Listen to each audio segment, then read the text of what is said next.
This would be the Jeff Cameron Show right here on 97.9 ESPN Radio. Hello, hello, hello. Great to be with you. I'm Jeff. That's Tom. We're online, ESPNTallahassee.com. What's going on? Anything happening? A little Redemption Thursday action? That's it? Sleepy afternoon?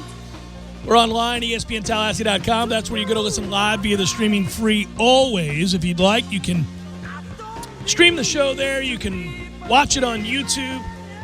Oh, YouTubers. Oh, Periscopers. Don't want to forget about the Periscopers. Those are some loyal SOBs right there. Quick, get the Periscope. He's on. And on Twitter, it's at J Cameron Show. The WTSM app is good for your mobile devices. So there are so many ways. There are so many amendments.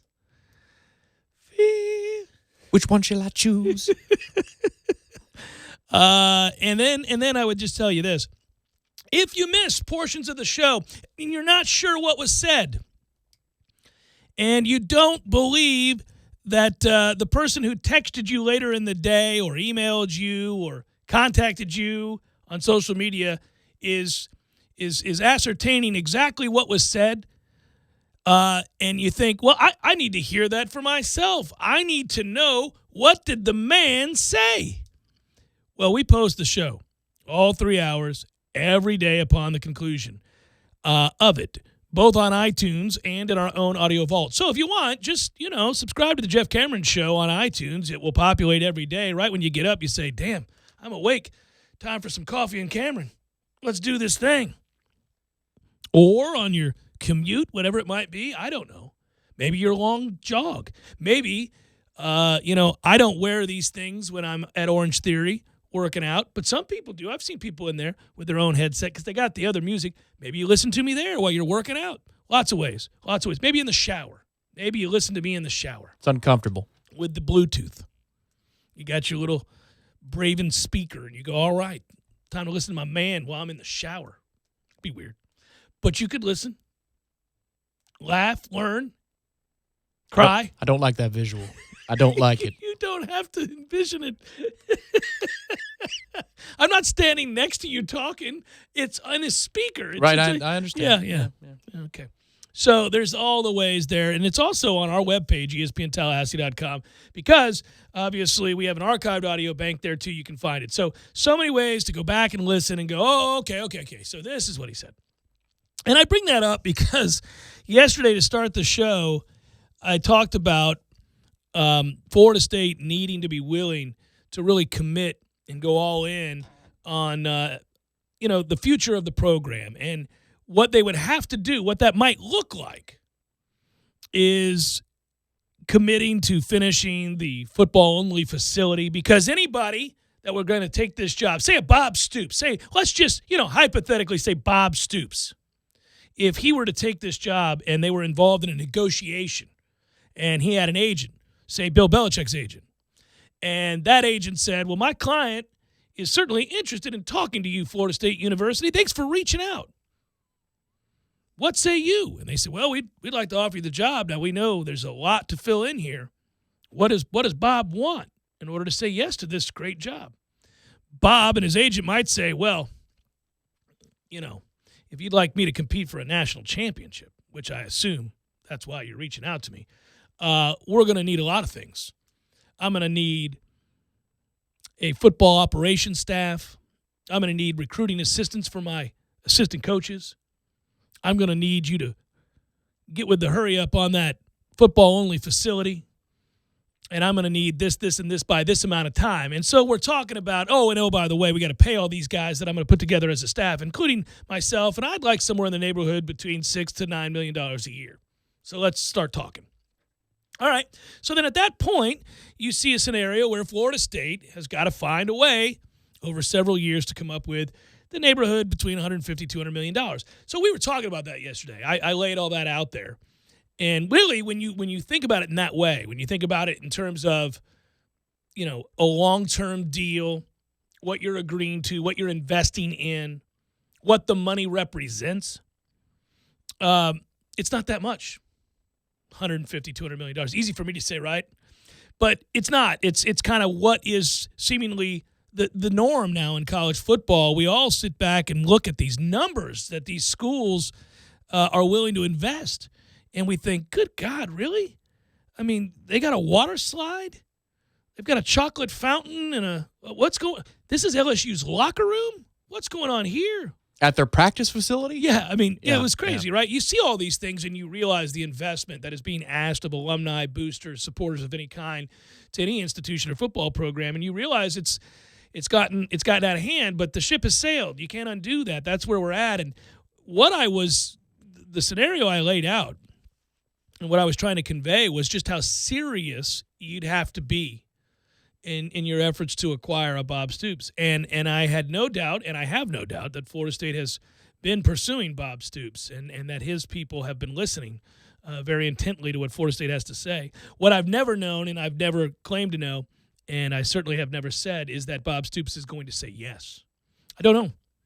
Some people have already certainly posited that he will or that he has. I have not heard that. Well, but wait, man. I was told from many of my friends that I need to tune into you at 3 o'clock today. They said, well, you do every day, but for something special, insinuating and implying that maybe there was something special coming. Well, if it does come, I will announce it. I'm not going to shoot myself in the foot, Tom. I will certainly not refuse that information to the people, but it has not come my way at this time. And listen, it became a kind of giant game of telephone yesterday, I think.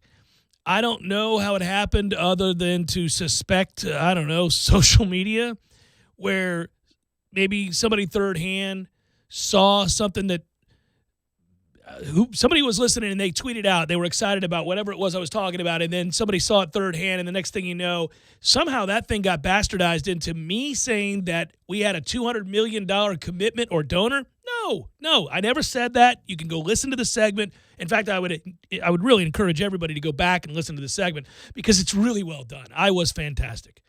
But in addition to being fantastic, you can clearly hear what I had to say, which was nothing close to we had a $200 million commitment or donation, but rather what Florida State would have to put up and be willing to put up. And we were talking ballpark figures, by the way. It wasn't that I knew an exact number. I said, let's say $200 million, because I think that's about right. I think you can get to that number very quickly when you consider the facility that they still have to finish building, and then you consider all the assistants and the recruiting assistants and the football operations staff, and then the buyouts for the people that you're going to let go and those that you got to pay to bring in, plus his salary. But it's not like somebody sitting down to go, oh, here you go, Bob, here's $200 million. No, of course not. This is spaced out, just like paying off Willie Taggart's contract, right? Just paying him off. They're not paying him $18 million tomorrow. From what I've heard, it's 1.8 for the next 10 years. Good amount of money. Thank goodness you don't have to write it all at once. Right, exactly. Got a little time to pull it together. Well, yeah, where the front loading would be is for the football only facility, because you need them to secure the funds now so you can start building it now. Yeah, and here's the thing. Remember the ways that this goes about. Listen, we're all grown-ups here. Not many of us can walk onto a car lot. I drive a beautiful Infiniti QX80, Tom. You've seen it. You've been in it. You've driven with me. And my man Chris Kraft and I sat down and we talked about that Infiniti QX80. And he said, Jeff, I want you to have it. It's a beautiful vehicle. I want you to be seen in that QX80 and I want you to drive it. I said, for free, Chris? He said, of course not, Jeff. Don't be ridiculous. I said, well, Chris, that car, that beautiful Infiniti QX80, I too would like to drive it, but I want it loaded. I'm not going to half-step with my QX80. We don't do that. Don't need some crank windows in the QX80. Let's do the right thing. I want a fully loaded QX80. I want the Bose surround sound speaker experience. I want the TVs on the back of my chairs, both passenger and driver. I want what I want in my QX80. He said, I can do that for you, Jeff. I can do it, and it's going to cost you this much. And I said, well, I don't know, Chris. That's a lofty expense. But I'm sure we can meet somewhere in the middle, and we'll figure this thing out. Because, of course, I'm not stroking you a check for the entirety of this beautiful Infiniti QX80. It's going to be over the next 3 to 5 years that I pay this Infiniti QX80. And even then, I'm not paying it off. I'll never pay off that QX80 because I'm trading that bitch in 3 years and getting a brand new one. That's how I'm going to roll, and we're going to work this thing out. And he said, I like the way you think, Jeff. Let's have a beer. And we did, and I have a QX80. And Florida State will have to do something similar. Hey, you know what? I can't write a check for the entirety of what this is going to cost today. I can't, guarantee you that we have the money for this right now, but I can leverage this, and this asset and, maybe sell off some assets if I have to, and we can come up with the money. We can get some loans. We're good for it. We're good for it. And in the interim, you get some people to commit because they, too, like nice things, and they want nice things. And you've invigorated the fan base and the boosters and anybody that would be inclined to donate. And we talked about that yesterday, too. It's that you're investing in the future. It's what the money would signify, which is that you, too, are once again a big-time program that demands the hat be in the ring to compete for national championships. And if that's what it's going to require, we're willing to take that risk. It's a risk. It's a big risk. There is a downside. If it doesn't work, you could have a really ugly situation on your hand. I'm not saying another Enron, but you could have a problem. And so you have to take the risk. Dropping down with the Enron on you got to take the risk. Redemption Thursday. You got to say to yourself, all right, we're trying to eliminate risk.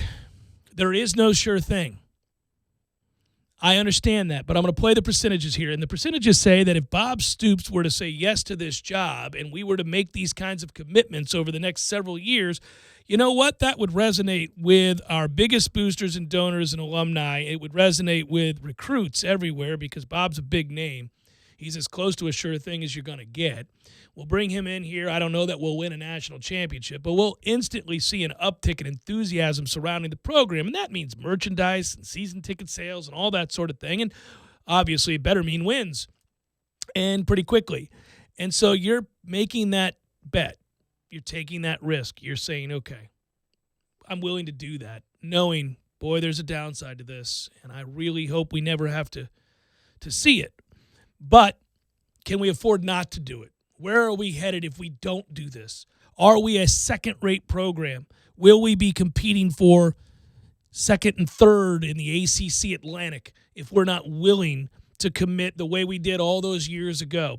And Florida State was very fortunate, and we're all benefactors of this, but the great Bobby Bowden was able to take this program to a place that maybe people could never have envisioned at that time, and we were able to kind of get off a little bit on the cheap because he turned it into a well-oiled machine that won national championships, and it just sort of churned out the wins after that. And then you didn't have to enter into the new marketplace. You didn't have to worry about going out there and competing for coaches because the man was here forever, and he kept his staff together forever. And so occasionally you gave everybody a little marginal raise, but you never really had to re-enter the marketplace. You didn't have to go big time the way that so many other schools have had to. And then it worked out. The way that we were able to go from Coach Bowden to Jimbo Fisher, who was already on staff, who was the OC, then the head coach in waiting, it worked out. He got a head start, was able to see what was lacking, what was antiquated about the way that they went about practice or certainly certain other elements of the program. And he had a vision because he had been with Nick Saban and he'd been OC for a national championship team and an SEC team in LSU that set offensive records while he was there, and he realized, well, I'm going to need this. It's a different caliber of player. It's a different way to run practice. I'm going to need this, and this, and it worked out. And then things went sideways, and we all know we don't need to relitigate that. We know what happened there. And then we swung and missed, unfortunately. We thought Willie Taggart would be the guy. I thought he would be. I was wrong. So were President Thrasher, Stan Wilcox, Ed Burr, and others. We got it wrong. And now you're back out there. And it's changed. It's changed, man. Just look at what Clemson's done. Look at what Alabama is. Now, you can't be Alabama. Don't have the years and years and years of cachet and alumni money, moreover, built up the way that they have because we're a relatively young program. So that's part of the problem here is that this this relatively young program that has punched above its weight class for so long is now having to ante up in the way that all those other power programs that we've either beaten or competed with side by side are able to do because of their history, because of their time amongst the elite, meaning double in some cases that of ours. They've accrued the donations from wealthy alumni and boosters in a way that Florida State, hey, listen, we talk about this all the time. Not all of Florida State scholarships are fully endowed. Hey, you won't see that at these other places. I mean, Florida State is still relatively young. And so we're in a kind of bind here. And what I was talking about yesterday that either got misconstrued or bastardized as it was translated over social media was that Florida State pursuing Bob Stoops showed me a level of commitment that I wasn't sure they were either capable of or willing to make, and that excited me. And it excites me because it means they're willing to take a big risk because they believe the payoff long term is going to be their great reward. Moreover, it shapes the way that Florida State is viewed as a program or a potential destination from other coaches for the next 25, 30 years. They remain amongst the best of the best, the creme de la creme is what I said yesterday, right? Because now you know, because that gets out there. In negotiations, that gets out there. Bob Stoops may say no. He may say no today, may say yes today, may say no tomorrow or yes tomorrow. Who knows? Could be next week. Don't know. I don't know. If something happens while we're on the air, obviously we'll break it. But at least we did it. My understanding is certainly we've gone all in. We've pursued it. To the tune of what? I don't know. This conversation is still not happening if we're on the cheap the first 3 days of negotiations. If we're saying we're not going to acquiesce to some of these demands, then the conversation's over and we move on to the next guy. But the fact that this has gone on as long as it has tells me that Florida State certainly was willing to go to places where they were mighty uncomfortable because they recognize what it means and what it could mean long-term for both this program and obviously also the immediate. And so I'm excited about that, but I don't know. We may have a bunch of new listeners that are waiting for me to announce that Bob Stoops is the next head coach. Listen, and here it comes, everybody. Right, No, yeah. The message boards and Twitter told me to be here at 3 o'clock. Even though I was already going to be here, they told me to be here because there's something coming. So, that's all wonderful, buddy, but where is it? Well, damn you. The entertainment is here. It's already started. The show is off to its usual sterling beginnings, but I would say that no, I don't have an announcement today. So you didn't go to the message boards and I have did people not. plan to, No, but I didn't. First, no, I don't know what that I know I can obviously deduce what that means, but I don't even know. No, I don't. You know me. I'm a little bit too old school in that way. I probably do more damage than good by looking the other way from message boards and Twitter and things like that. I use Twitter here and there. I don't use it. The company gets mad at me. I don't use it the way I'm supposed to use it. I don't promote the show the way that I'm supposed to. You get pissed at me sometimes like, hey, man, can you retweet that? My buddy Gene Williams, War Chant's like, I've sent you 6 things that you're in and you won't even retweet it? Like, that is accurate. I don't check it. That is accurate. Really, I do check it. I have been asked about that before. Well, but no, and it makes sense. They're right. That's a good business model. It tends to bring out the worst in us, and I get pissed off. There's not enough characters because you really can't convey everything you want to say to somebody, especially if they're a dumbass, and you're just, it's tough. It's tough. I respond occasionally when I see something. I love the listeners because I wouldn't be here without them, but So I was told to listen to you today and tomorrow. Well, I'm not on the air tomorrow. I would be ordinarily, but not tomorrow. Going to be down in St. Pete. Wait a minute. So you're telling me that I was told to listen to you today and tomorrow, and you're not going to be on tomorrow? Not on tomorrow. So I got tomorrow. false information? I don't know where you got it from, but I am not going to be on the air tomorrow. But the show will be great today. Leonard Hamilton is on the program today. Lee Sterling going to be on the program today. Going to make some wagers with Mom in the 5 o'clock hour. And you never know. You don't know, Tom. You don't know. Yeah, coming up next. You don't know. It could very well be. Like, my phone is now, let's see, should I check it here while we're on the air? There we go. I'm checking it. Nope. My bookie asked me if I had any action for tonight, and I'll respond to him during the break. And my mom wanted to know if our segment was going to run today or tomorrow. And Matt Millar is in Las Vegas drinking. So there you go. I got those are the 3 text messages I got. None of them are confirming Bob Stoops. I'm sorry to say. Those are the 3 real texts that I got. Well, that third one's important news. I'm glad Matt's in Las Vegas. Well, I am too, because he's going to play some bets for me. It's the Jeff Cameron Show, 97.9 ESPN Radio.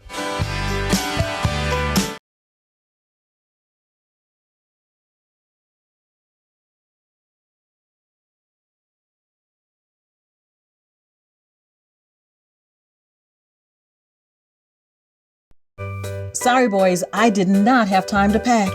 We got this. It's right here, guys. We got this. I thought I could handle it. We got this. Moving doesn't have to be a hassle. Call us first at 2 Men and a Truck. No matter the move, home or business, we'll make it a smooth one. I forgot something. We got this.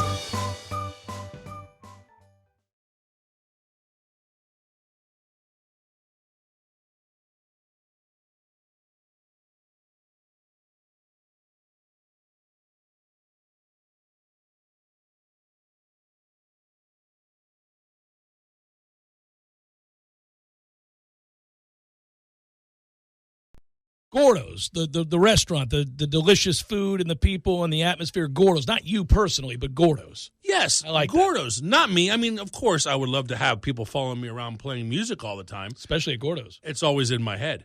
But I need something for Gordo's. I need to have something special, something that, heck, the King of the Hill has his own theme music. The Kids in the Hall. Why not me? Why not Gordo's? Why not Gordo's? All right, I guess I'm going to be looking for some theme music. You mean you're going to have Tom looking for some theme music? Yeah, I heard that. Yep, get on it, Tommy. Gordo's, bringing the flavor and flair of Cuban food to Tallahassee since 1996. Hi, this is Debbie. We realize you are busy planning for the holidays, but here at the Kraft Brothers dealerships, as we celebrate our 1-year anniversary at Infinity of Tallahassee, we realize that we will be moving into our new store soon. Once it's built, we will still bring the car to you, but you may still want to visit the dealership because you're not going to believe the luxury. Well, in an effort to liquidate some of the last of the 2019 inventory, we are willing to let cars go at unheard of savings. Get into a high-end automobile at the lowest prices of the year. Listen to these as long as they last prices on 2019s. Q50 up to $5,000 off.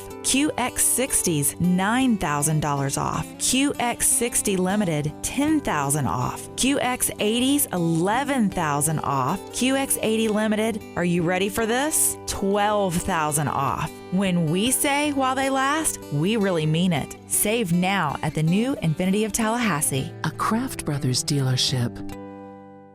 No fans, 97.9 ESPN Radio's exclusive home for 2019 away game watch parties is Hangar 38 in Bannerman Crossing. Looking for the slant. This time Terry's got it, and he's into the end zone. That's a Florida State touchdown. The Jeff Cameron Show crew will be on hand for every Seminole away football game for contests, prizes, and a good time. They'll feed it to him again. Look out. Touchdown! So when the Knolls hit the road, join us at Hangar 38 in Bannerman Crossing, the exclusive watch party headquarters for 97.9 ESPN Radio, Tallahassee's sports monster. Text Fan Cave to 66555 and enter to win an ultimate Fan Cave experience from Bud Light, an over $1,500 prize giveaway. Text Fan Cave to 66555 or visit trieaglesales.com. Must be 21 or older. Please drink responsibly. A message from local beverage distributor Tri-Eagle Sales. Thursdays are Friday Eve, and that's a reason to celebrate. No matter what you're looking for, they've got you covered every Thursday down in College Town. Centrale offers 50% off select pizzas all day, every Thursday. Or you can stop by Township for Taco Thursday. $2 house tacos, $2. Madison Social offers the Social Agreement. You and a buddy can split one order of wings, 2 Madso burgers, 2 bourbons, 2 proof Madison Socials, all for just $40. See what they did there? And don't worry about parking. Plenty of spaces available in the parking deck or surrounding lots. Check out all the Thursday College Town deals right now on ThursdaysInCollegetown.com. You're in charge of hiring, and Indeed has solutions, like online skills tests, which let a candidate show that they're the right hire. We'll also have a dolphin chatter excitedly in front of the perfect candidate. Okay, there's no dolphin. But skills tests, that's a for sure. See why independent research by Silk Road shows Indeed delivers 3 times more hires than any other job site. Visit Indeed.com/promo today and get a free sponsored job upgrade on your first posting. Terms, conditions, and exclusions apply. This hour of the Jeff Cameron Show is brought to you by Jerry's Cigar Shop, 2810 Shara Road and 2910 Cary Forest Parkway. Online at jerrycigarshop.com. Oye, amigo, it is the Dan Le Batard Show on ESPN Radio. This from the Detroit Free Press. A tweet from the Detroit Free Press. Watching the Detroit Lions is like eating a sandwich, except the sandwich is on fire, and you're on fire. Everything's on fire, and you're in hell watching the Lions. The Dan Le Batard Show, weekdays at 10 a.m. on 97.9 ESPN Radio. This is the Jeff Cameron Show. Jeff Cameron Show on 97.9 ESPN Radio.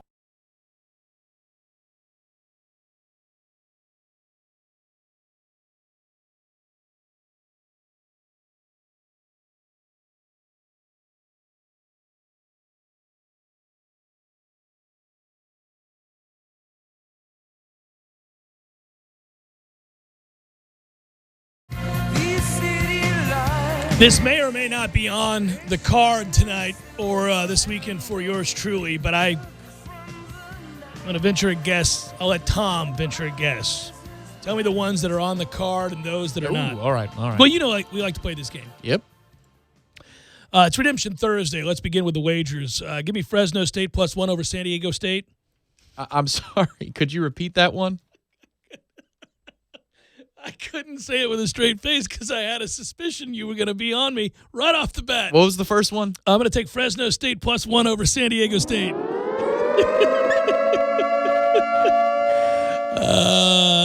I like Va-Tech -5 against Georgia Tech. Ohio State -52 against Rutgers. Lay it. Do you think the people at Rutgers, well, they may look at it as stealing and that they got away with something, but what are you guys doing in the Big Ten?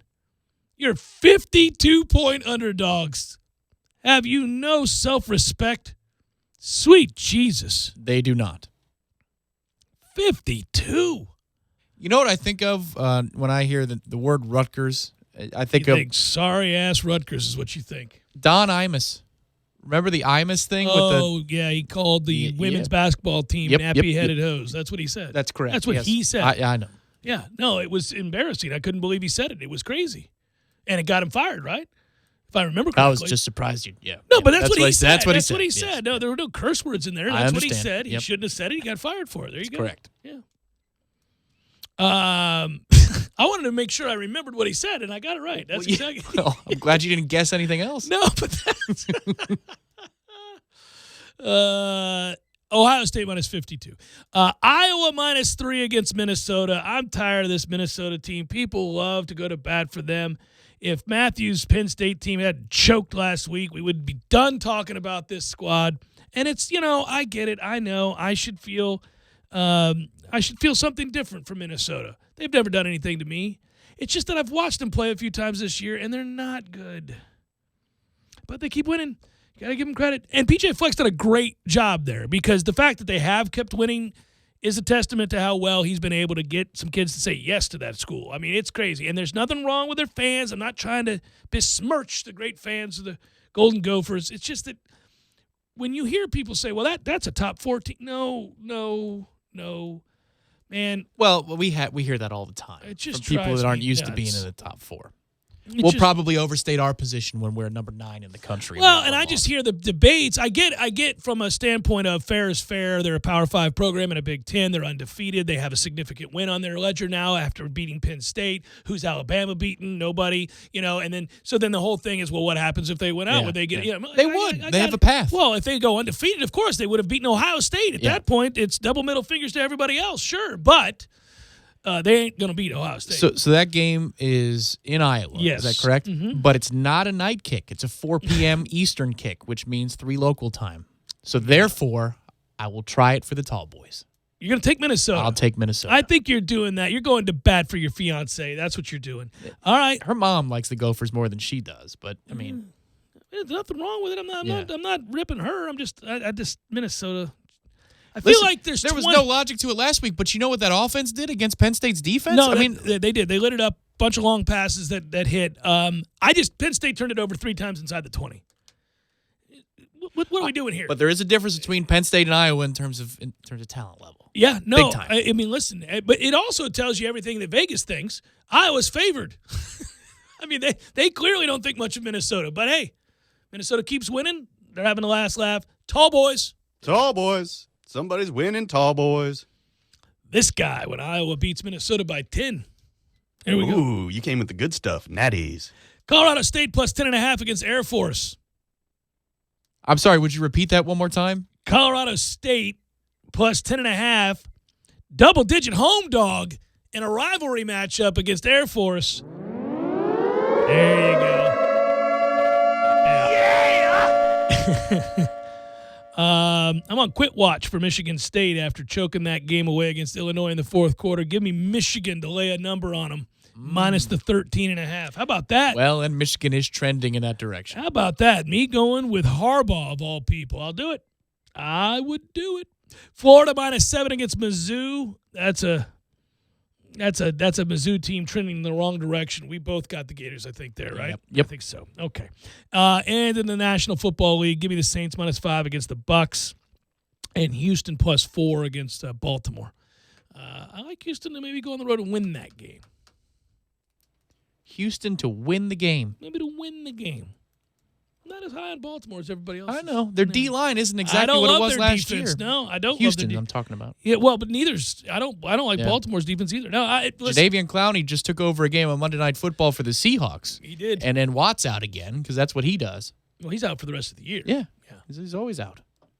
Well, when you use a healthy amount of steroids, it can have a deleterious influence on your tendons. And when you try to lift a bunch of weight while on steroids, sometimes things break. Maybe more weight than your body frame is designed to Perhaps. lift. Perhaps. Now, I don't know that to be the case. That is speculative on my part, admittedly. I should have said allegedly. Those are your wagers. That's Redemption Thursday. Non-perishable food items for charity. That's how that works. You know if you're losing to me because you probably are. And you need to donate. I know those of you that have vanquished me, and I will donate. Jeff Cameron Show, 97.9 ESPN Radio.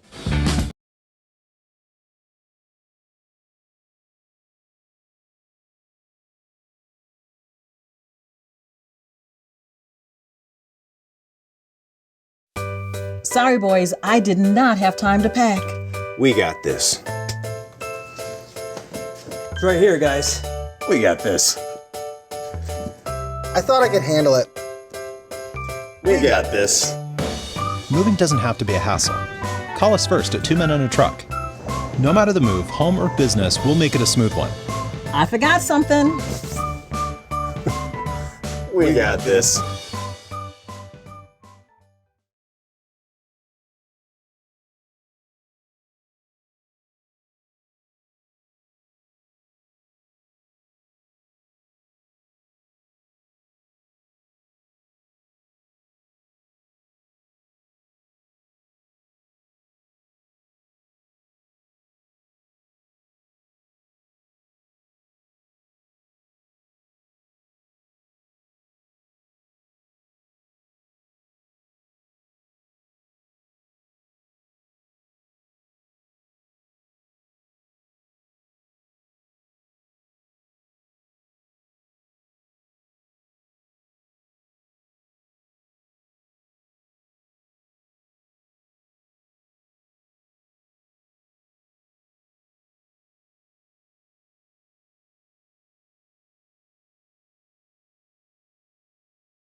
at the new Infinity of Tallahassee. A Kraft Brothers dealership. Hey, Tallahassee, it's me, the Capitol Building. I know you've cracked some jokes about my awesome tower and perfectly symmetrical domes. It's okay, because from on high, I see a serious problem in this town. Scores of people like yourself, confused, hungry, not knowing what to eat for a delicious downtown breakfast or lunch. Well, have no fear. Just a stone's throw away from my observation deck are the best people in the business. Metro Deli. Breakfast eat, sandwiches, and wraps, too. Metro Deli is the spot for you. Oh, yeah, Metro Deli. And hey, don't throw stones from my deck. That's not cool. Someone might get hurt. Hey, Jeff, what's going on, man? Hello, Eddie. How the heck are you, buddy? I'm okay. I guess we got to do this commercial. Time for the bantering to begin. Yeah, but you know what, Jeff? I want something different now. You don't want to banter anymore. I enjoy the banter. I do. But I want theme music, Jeff. Gordo's needs theme music. Gordo's, the restaurant, the delicious food and the people and the atmosphere. Gordo's, not you personally, but Gordo's. Yes, I like Gordo's, not me. I mean, of course, I would love to have people following me around playing music all the time. Especially at Gordo's. It's always in my head. But I need something for Gordo's. I need to have something special, something that, heck, the King of the Hill has his own theme music. The kids in the hall. Why not me? Why not Gordo's? Why not Gordo's? All right, I guess I'm going to be looking for some theme music. You mean you're going to have Tom looking for some theme music? Yeah, I heard that. Yep, get on it, Tommy. Gordo's, bringing the flavor and flair of Cuban food to Tallahassee since 1996. People trust Sellers for better tile, carpet, and hardwood flooring. Sellers Flooring Advisor Ryan Fitzgerald. We understand most people don't come in with great knowledge of what they're looking for or what they need. So at Sellers, what we try to do is use our expertise to guide you through the process. Get Sellers working for you. We make it easy, and we have the experts on staff to get you where you need to be, and we give you the options. On Capitol Circle Northeast, just north of Mahan Drive. Call 656-8453. Online at sellerstile.com. Xfinity delivers the fastest internet, the most Wi-Fi coverage throughout your home, and the most Wi-Fi hotspots nationwide. Only from Xfinity. Call, click, or visit an Xfinity store today to experience all Xfinity has to offer. This hour of the Jeff Cameron Show is brought to you by Jerry's Cigar Shop, 2810 Shara Road and 2910 Cary Forest Parkway. Online at jerrycigarshop.com. One of my favorite things about being a member at Orange Theory Fitness is the sense of community. Initially, after taking the tour and seeing the state-of-the-art equipment, I was intrigued. I became convinced even once I researched the science-backed technology track, coach-inspired workouts, all of that. But what I didn't count on was the support, the sense of camaraderie shown by the members and the coaches. You realize pretty quickly you're not alone. And when you're pushing yourself through barriers and attempting to be your personal best, you can use all the help you can get. And it's there. It's amongst the members and coaches at Orange Theory Fitness. To learn more, go to orangetheoryfitness.com. Broadcasting live from the Tallahassee Dodge, Chrysler, Jeep, Ram, Fiat studios in the capital city of Tallahassee. This is the Jeff Cameron Show on 97.9 ESPN Radio. Redemption Thursday, brought to you by Cornerstone Tool and Fastener. Got a do-it-yourself project that needs to be finished? Cornerstone Tool and Fastener, 1110 Stuckey Avenue in Tallahassee and 3269 Crawfordville Highway. Online at ctf.nu.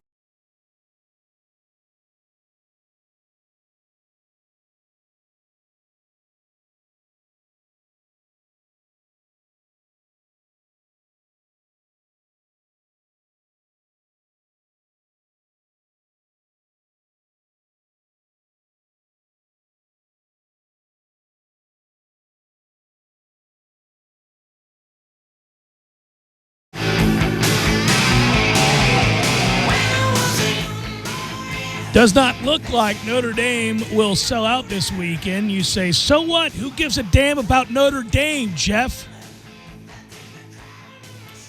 That's a sellout streak of 273 games dating back to 1973 that will end this weekend. Good. It is the second longest active sellout streak. I correctly guessed, you'll have to trust me, who had the longest streak. I've been to both stadiums, attended games at both stadiums. But who do you think owns now the longest active sellout streak? I don't know. The obvious choice would be maybe a program like Alabama, but how about West Point? No, Nebraska. Nebraska and Lincoln. Oh, they still go? Oh, they go all the time because there's nothing else to do. You're in Lincoln, Nebraska. You're waking up every day going, why am I in Nebraska?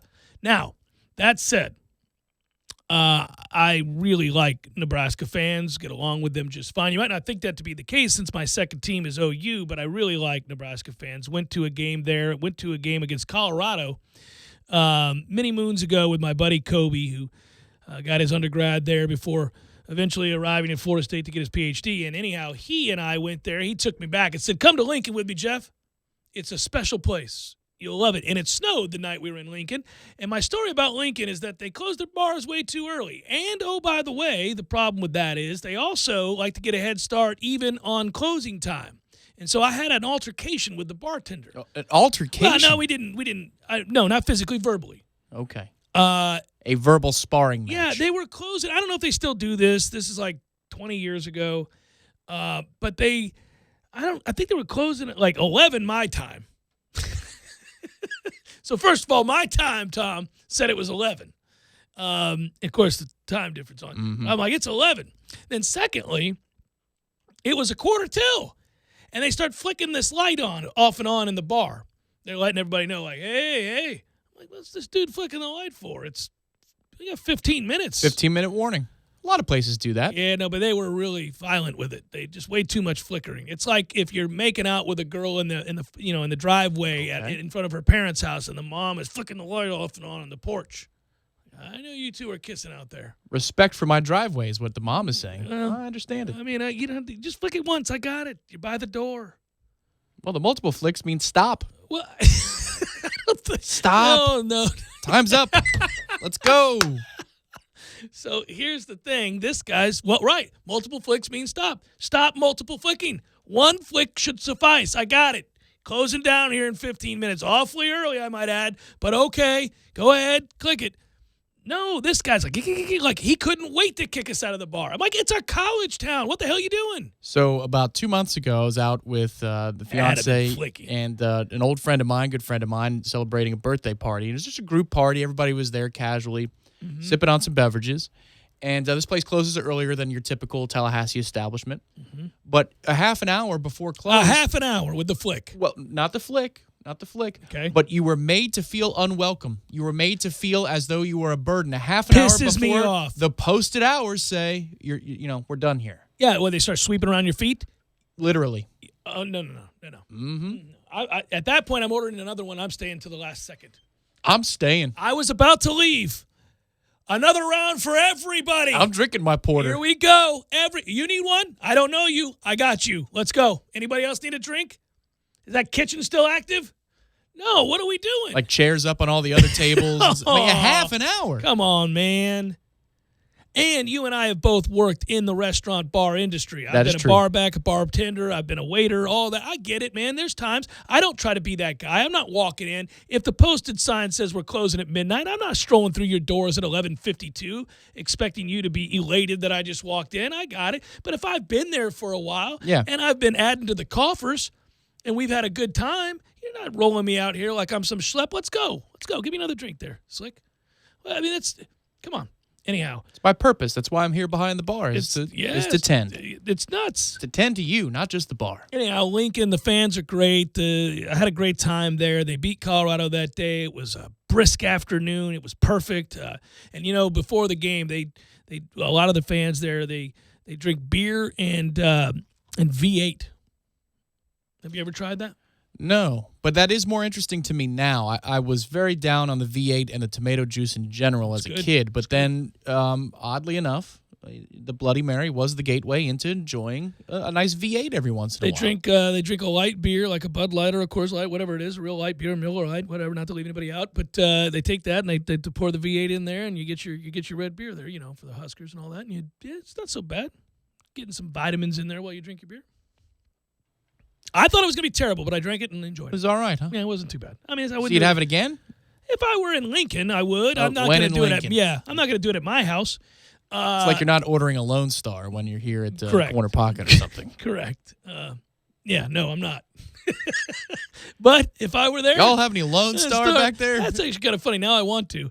All right. So anyhow, 273 game sellout streak that stretched back 4.5 decades is done, and I find it odd because Nebraska has a run, by the way, of 373 home sellouts. That remains the top active streak. That one non-sellout way back when for Notre Dame against Air Force happened in 1964. So really, they've only had one non-sellout since 1964. Pretty amazing, of course. But, quote, unquote, their athletic director, Jack Swarbrick, said, based on ticket sales through Wednesday, we do not anticipate sellouts for our games against either Navy or Boston College. And this speaks to a larger issue that we frequently bring up on the show, that people are just not going to games. Like, live sporting events do not have the same appeal that they once did, and that they did for a century because of technology and the lap of luxury we now live in, and how crystal clear these games can be seen. And especially when you have to travel to South Bend. Right. That's true. Well, and if you think about a game in November in South Bend, and obviously it's not going to be warm. I checked. I thought, well, is it going to? I mean, that blizzard's coming across the country. I thought, is this going to be like ungodly cold? Or they're like, no, I can't do it. It's 7 degrees. I'm not doing it. No, it's 38. Let's go. That's 15, 20 degrees warmer than we had. No, it's beautiful. 38's a good day for a game. And you know what? I'll say this too. When we got there, and I'm sure tickets sold were a bunch, and then the temperature deterred some folks. But sitting in the end zone last year, there was plenty of room. Plenty of room. There was room. Yeah. You could move around anywhere you wanted. Game got lopsided pretty quick. We weren't real competitive. I wonder how many people took it back to the tailgate site, which there's nothing wrong with. But well, I'll raise my hand. I was also sick. You were sick as a dog, and you rolled out at halftime. I would have stayed. I can't, but I was falling to pieces. Capacity there at Notre Dame, as you well know, is 77,622. But they will not be filling that sucker. And it's a crying shame. They talked about. I laughed about this. In an interview with the South Bend Tribune, Swarbrick cited 3 home football games in the month of November. He did say that's part of the problem. It's a shame that it comes at a time during sustained success for our football program. It reflects both the challenges impacting the ticket market nationwide. He's right about that. And the unique dynamics of this year's schedule. It's not your schedule, man. But go back to the former. And the crappy nature of the South Bend and that stadium. And your product, yeah. You don't win meaningful games. But I would... it was one hell of a program once upon a time. Many, many, many moons ago.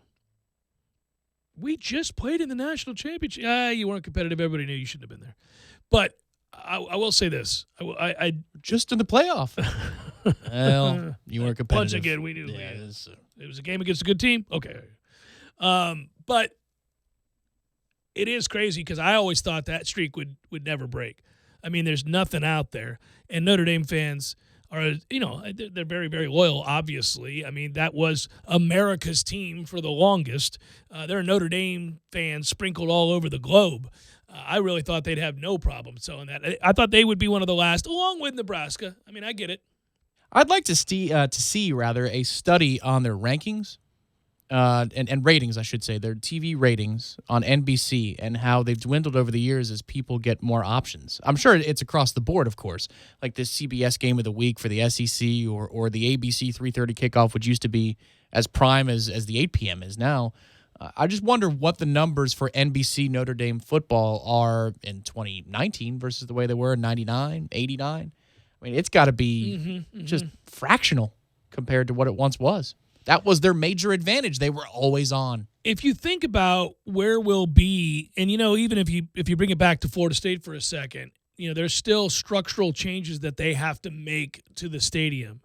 And as they do so, they're going to downsize in terms of total seats, number of seats, because they have to make way for bigger human beings, first of all. So you're going to have the chair backs and wider seats and all that. But in truth, it's wise, given some of the challenges that Tallahassee presents. First of all, it's hard to get to. And we've talked about this before, but I wonder what that ideal number is. If you try to project, like we're doing this now for the budget for Florida State and what they're trying to do in terms of remaining relevant amongst the elite programs playing for national titles and how much they're going to have to spend to do that, I also wonder what the ideal stadium size is 20 and 30 years from now. It would seem to me that you really could probably be aggressive the other way and say, well, we went from 83,000. We're now down to 77, 78, whatever it is. But probably what's ideal to put pressure on the ticket market would be 60? 60 I think 65? so. Yeah, I mean. Shoot, if you had chairbacks on everything and it was like a true professional with looking all stadium. The amenities and right. But as I understand it, they have issues there with the building being so old, the structure being so old that now you're opening yourself to new safety restrictions. You got and real problems red when tape you're going to do all fees this. and all those kinds of things. Yeah. Maybe President Thrasher and his old friends can help us move past those issues. Mm-hmm. But I'm sure the issue would be the same for the Swamp. But if you get that down to 57, 62, somewhere in there, so for the occasional big game, maybe there's an overflow seating that gets it to 65, 68, or a standing room only area where people can congregate for the big home games that we've signed. But honestly, I think high 50s and low 60s is probably the way to go, because then obviously you can raise the ticket prices and raise your booster contribution minimums before you have people allowed to be there, like a seat license. 62 to 65 with some kick-ass beer pits. I took a picture. I keep forgetting to show it to you, and I don't know. Did I delete it? I got a picture of the people at the beer pits. I went to, the last home game, sat with my dad. Oh, you did? Mm-hmm. The designated enjoyment areas. I sat up on high and took a picture of all. I mean, it was like I was judging them. I stood up on high and was taking these pictures of the beer pits, and I thought, this is exactly what I thought it would be. Was it? It's got like the same. You're stuck there. You can't leave. You're stuck there. It's just ass. It's like when you get in line for the movies. It's got that material of the dividers. Yeah, and it's like, you're in here. Yeah, and it makes me laugh because I appreciate the folks' dedication. They're like, oh, I'm here. I would think the key, if you're going to have an actual area in the new stadium, so you could watch the game and have a beer at the same time. Well, a concept! Soon, I think they're just going to be done with all that. You can bring a beer to your seat, right? But you want standing rail areas. That's what all these stadiums do, and that's what makes baseball stadiums amazing. Is you could have an upper deck seat, but now they have this whole area around the field. It's the very best part, Tom, to your point of the Tom Lang Memorial, because when you're up there, you can walk around. You and I did it for the Florida game. It's nice to be able to walk around with all of that space. Because the seats at the Champions Club they're not huge, man. They're fine. Yeah, but there's more space than say the actual bleachers and the spacing of those numbers. But they can get a little tight there if you got two or three big guys. So it's better to be in a standing area. You don't want to be in that lower section of the Champions Club. You want to be. I want to be in the highest level. I went down to that other one. No, that is too tight. I feel a little claustrophobic. Plus the overhang. Nope, don't like it. Yeah, the overhang's a little low. I don't like it. Yeah. Send me all the way up. Well, that's what the motto is of the Memorial Champions Club, is send me all the way up. All the way up. No turning back. All the way up. Send me up there. That's what the plaque says, my plaque, and I just have my hand over my heart. All the way send up. me all the way up. People see it and think he died a few years ago. It just says 1986 dash, and there's nothing yet. Yeah. Wait a minute. I mean, he's dead. He says it right there. It says all the way up. He went all the way up. It's over. To the top deck of the Champions Club. All right, we had to make way for a special edition. Lee Sterling going to join us next. Paramount Sports to start the next hour since I won't be here Friday. Jeff Cameron Show, 97.9 ESPN Radio.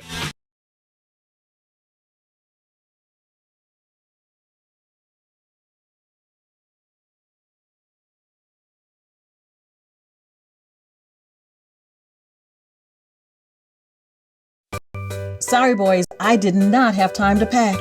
We got this. It's right here, guys. We got this. I thought I could handle it. We got this. Moving doesn't have to be a hassle. Call us first at 2 Men and a Truck. No matter the move, home or business, we'll make it a smooth one. I forgot something. We got this. Hearty Southwest Patty Melt. A hearty sandwich with all the taste of the great American Southwest. We're talking a hotter, juicier, thick burger made with 100% black Angus beef, pepper jack cheese, zesty Santa Fe sauce, and enough pickled jalapenos to give it a kick. If it got any more authentic, we'd have to serve it with a cactus and a side of tumbleweeds. The Southwest Patty Melt. Now at Hardee's. Available for a limited time after regular breakfast hours at participating Hardee's. Hotter and juicier beef patty as compared to the Hardee's original beef patty. From the notebook of James Naismith to the halls of the Donald L. Tucker Center, the game of basketball has always been a Tallahassee fan favorite. The Seminole basketball team offers you the opportunity to become a bench warmer. You never know when your number's getting called. Fans now have the opportunity to purchase a $200 lower level season ticket and sit in a different seat every game. You could sit courtside as the Noles host North Carolina, Louisville, Virginia, Syracuse, Notre Dame, and Miami, and all for only $200. Purchase your tickets and become a bench warmer. Call 888-FSU-NOLE or visit Seminoles.com today. As sports fans, we all know this is the best time of the year. And the best places to catch all the action are at the Corner Pocket Bar and Grill and 7th Hill Tap Room. If you're a fan of an action-packed environment, the Corner Pocket is the place to be. Happy hour specials every day, including all day on Sundays, with sports in HD everywhere you look. For location hours and menu, head to cptallybar.com. Whether you're feeling the upstairs at the Corner Pocket or lounging down at the 7th Hill Tap Room, your game day is always covered. 2475 Appalachia Parkway, right next to Earth Fair. Ho, ho, ho! The holidays are here, and the Florida Lottery has the must-get gifts of the season. Holiday Luck Scratch-Offs. They offer over 21 million winning tickets and more than $483 million in cash prizes. Wow! These are great! Santa, where are you going? Gotta get one! Holiday Luck Scratch-Offs. Pretty much everyone's gonna want them. The Florida Lottery. It's your ticket. Claim it! Must be 18 or older to play. Play responsibly. Games for Less, the only locally owned and operated gaming store in town, has Tallahassee's largest selection of new and used video games and game systems. The future of video gaming is at Games for Less, where they have both the PS4 and Xbox One. It's time to trade in your old systems and elevate your gaming experience now. Games for Less is also your headquarters for the best in retro gaming. Atari 2600, original Nintendo, Super NES, or Sega Genesis, you name it. They got it at Games for Less. Games for Less, the Super Walmart Shopping Center on Appalachia Parkway. Give them a call today at 850-219-3535. That's Games for Less. GNC is the name you know, but we want to know yours as well. Also your health, fitness, nutrition habits, wellness goals, and more. In other words, your complete profile. GNC for You is personalized daily packs of the industry's best vitamins and supplements designed just for you and shipped right to your door every month. And it all starts at gnc4u.com with a free lifestyle quiz that starts with your name. Don't take someone else's vitamins. You don't need to, because there's GNC for you. Driving every day from the Tallahassee Dodge Chrysler Jeep Ram Fiat Studios. This is 97.9 ESPN Radio, WTSM, Woodville, Thomasville, Tallahassee. Sports Center. I'm Kevin Winter. College can be like a soap opera at times, and that's without playing a Division I sport. The soap opera continues from Memphis standout freshman James Wiseman, the projected #1 pick in the NBA draft next summer. Today, the school ruled him ineligible. For now, this after he dropped his lawsuit against the NCAA. Now remember, Wiseman was declared likely ineligible by the NCAA last Friday, but the school received a court-ordered injunction so that he could play, and he has. ESPN college basketball reporter Myron Metcalf says that may cost Memphis down the line. Memphis tried to go in a different direction, and I think at some point they realized, wait a minute, this thing could get ugly. Why not just let's make something happen? He misses some games and we move forward. But they could have already started that process instead of trying to defy the NCAA. Memphis coach Penny Hardaway gave Wiseman's family $11,500 before he was the Memphis head coach so his family could move. No Kawhi Leonard tonight. Low to management when the Clippers visit the Pelicans. Second night of a back-to-back Thursday night football. The Steelers go for a 5th consecutive win. They visit the Browns 8:20 p.m. Eastern Time. Brought to you by Little Caesars, where you can get a large thin crust pizza topped right to the edge with cheese and pepperoni, and only $6.49 at participating Little Caesars locations, plus tax where applicable.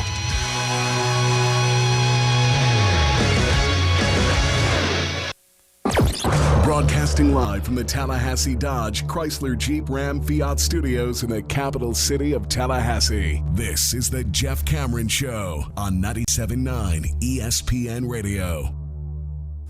Redemption Thursday, brought to you by Cornerstone Tool and Fastener. Got a do-it-yourself project that needs to be finished? Cornerstone Tool and Fastener, 1110 Stuckey Avenue in Tallahassee and 3269 Crawfordville Highway. Online at ctf.nu.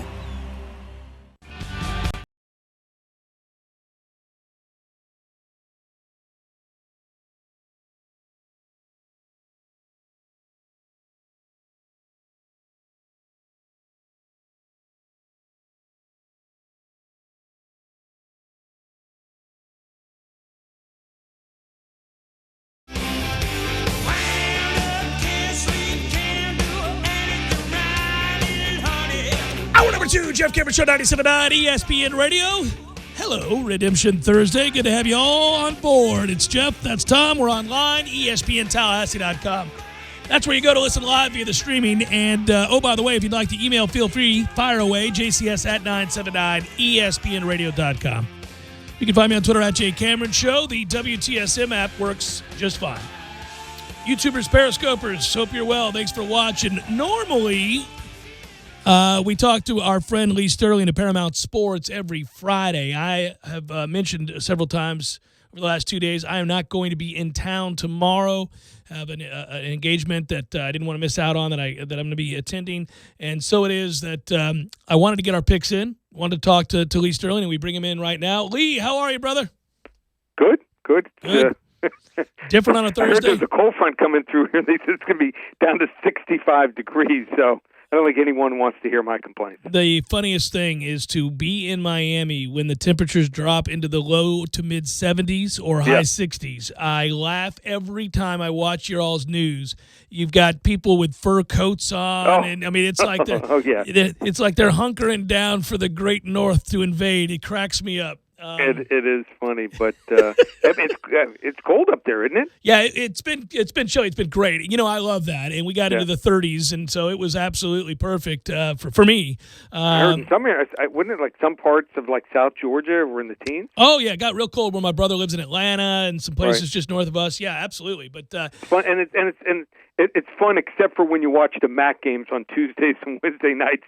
To watch some games, played in it was 6 degree cooler weather. Yeah, so. I watched the game last night. I was laughing. Those guys were talking about whatever it was 16. I thought, I like cold weather, but that's a bit much in early November. On the visitor side, how many were there? Like 30 people? Yeah. They're not going to attend the Wednesday night action, guys. I'm going to keep it in my dorm room.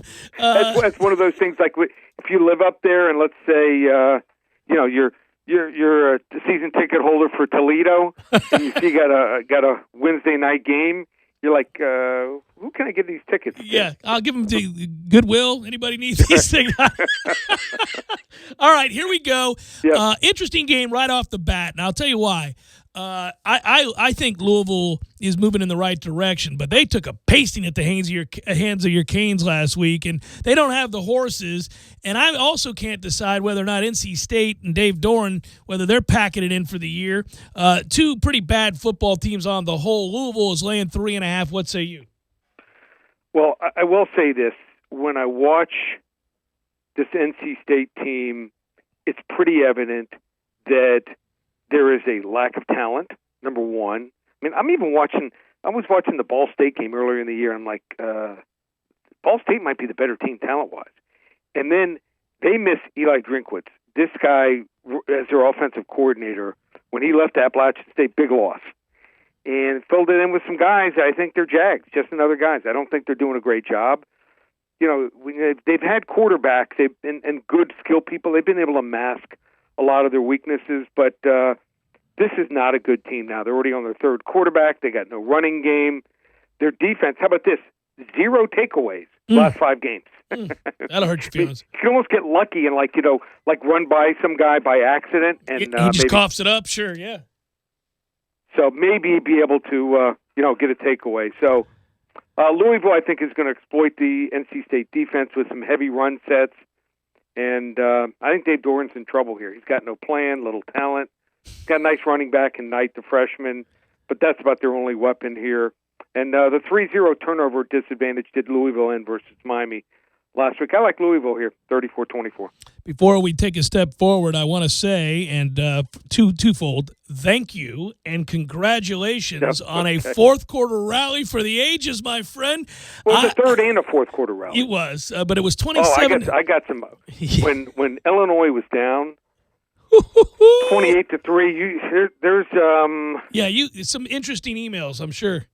Yeah, I got some interesting. Let's just say we can't say what they said, but obviously didn't hear from those people afterwards. No, it's funny, Lee. I don't know if your ears were burning, but I was driving down the road, and I checked my phone because I took your advice, and I believed in it. And I went with Illinois, and I saw 28-3, and I said, I love you, Lee, you son of a bitch. And okay.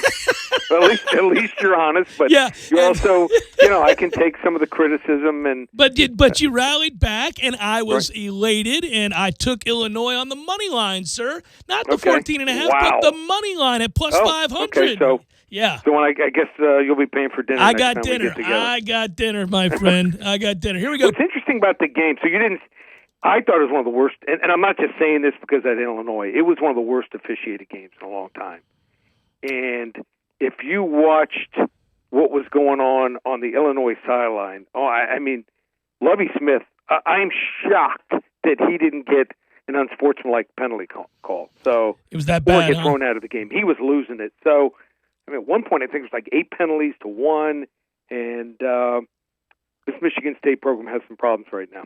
Well, yeah, they do, and it was good to see the win come through there. Clemson minus 34.5 against Wake Forest, and Wake not being 100% now. This is devastating. I could see it. You tell me where I'm wrong here. I could see Clemson running this number up big. Well, here's the problem. The line should probably be about 25 to 27. They are in the top 4 now, so they don't need a 55 to 7 win. They are picking up steam. The last 4 wins have been by an average of 44 points per game. But Wake Forest, they're going to go to a more, I think, shorter and quicker passing game. Jamie Newman is a good quarterback, and I expect him to kind of regroup. You're getting a good line because Clemson won by a wider margin. NC State, they got to the 7-yard line, couldn't punch it in, and then fumbled punt and made the score look even larger than it was. But they allowed 23 unanswered points at Wake Forest against Virginia Tech, and that was just, sometimes, a team just didn't follow through and didn't finish strong. But I think that they're going to play pretty strong here. This is where they do their best work, believe it or not, as a road dog, 14-3 against the spread. I think Clemson wins 48-17. That's a 31-point difference. I think they're going to cover against Clemson. Florida is giving 7 to Missouri. I've seen it as high as 7.5. If you could have got 6.5, that'd have been great. What say you? Well, Florida 8-2 with their only losses against Georgia and LSU. I think they're on a pretty good track here to finish probably 10-2 on the year. Missouri 5-4 and limping to the finish line. Yeah. Well, I don't even know if it's even limping. Kelly Bryant has a hamstring issue, and when you got a hamstring issue, not real good when you're a skilled player. So he could go out at any time. Jonathan Johnson, though, their star receiver, is set to return. I just think Kyle Trask is getting better by the week. This guy has 19 touchdown passes, and defense is pretty darn good, allowing just 15 points per game, pretty suffocating. And I think they're looking for payback for last year's worst Gator effort, where Gators lost 38-17. Florida 13-4 is a road favorite here. And if you look at Kelly Bryant, the reason why they made the change last year at Clemson, he didn't do much against elite defenses. So, and if he goes out injured, you saw what their backup could do. Absolutely nothing. Brutal. No. Give me Florida, 31-20. I like it. Georgia is given 3 to Auburn. Gus Malzahn, 8-0 off a bye. Interesting spot for Georgia and for Auburn. Well, I have a pretty strong conviction on this game. Hint, it's one of my client plays. Georgia's defense is smothering. 20 points or less in all 9 games. And one of those games, 20 points when they allowed to South Carolina. One was a touchdown on a pick six, so it was actually on the offense here. How about this? They are number 1 in red zone defense. And here's something. I can't remember the last time I've seen this. No rushing touchdowns allowed this season. And Jake Fromm, how has he done against the better teams this year? Completed 77% of his passes against Notre Dame, 67 against Florida last year, anywhere from 64, 65, 71% against Bama, Auburn, and Florida. And Bo Nix, when he's faced the 4 ranked teams, has not thrown for above 177 yards. And Georgia basically doubled up Auburn in the yardage total when they won last year in a pretty easy win. I like Georgia here, 24-13. Jumping to the NFL, where you have 2 obviously electrifying quarterbacks. Baltimore given 4 to Houston. Crazy, but Deshaun Watson's actually under the radar because of Russell Wilson and Lamar Jackson. I just think that Houston's offense is a little underrated. Carlos Hyde, people thought he was just like a fill-in for a while, but he's got over 700 yards, averaging almost 5 yards a carry. DeAndre Hopkins, future Hall of Famer. Everyone thinks of Baltimore as this great home field advantage. Not. 2-7-1, last 10 at home, and how about this? Only 14 sacks on the year. They don't have much of a pass rush and only 11 takeaways here. I think this line is a trap line. I think Baltimore wins this game 35-34, but Houston +4, they get the cover. Yeah, I like that pick too. Your game of the week is an interesting one. I think if I told Texas fans before the year that that they would be, not an odds-on favorite to beat Iowa State, I think they'd be pretty angry about the kind of season they're having. But how can folks get this game? Well, we'll get in that game, and how about this? Also, give them the LSU Ole Miss game. So, perfect. Two interesting games. They want to get both games. Just call 800-400-9741, and we're off that 50-unit college football underdog shocker, biggest play of the year last week, and found another big game. We rate our games from 10 to 50 units. We've only we had 57 the last 12 years. Found another one, a 40-unit play we're going to release in college football. So I'm so sure I'm going to win. If they come on board, anyone comes on board for not November, we call it Dovember, 3 weeks from now through Monday, December 2nd, if I don't win this game, my big play in college football, a 40-unit play, you come on board for the 3 weeks, you'll get the rest of the season through the Super Bowl for free. So I'm going to text you the game now. You got the game. And all right. This way. Bring it on. Yep. You can put it out on social media when it kicks off, and I think we're going to win it again. And if anyone wants to come on board, now's the time. Don't keep waiting, because we're going to keep winning. It's all available at Paramount.com.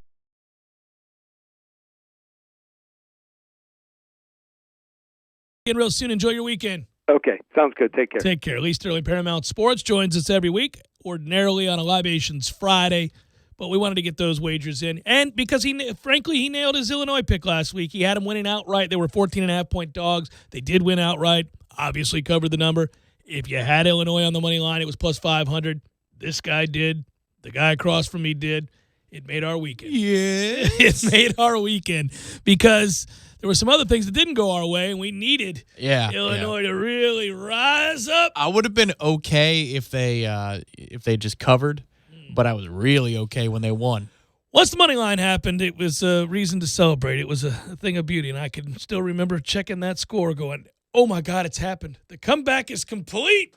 Jeff Cameron Show, 97.9 ESPN Radio. Can I play with madness?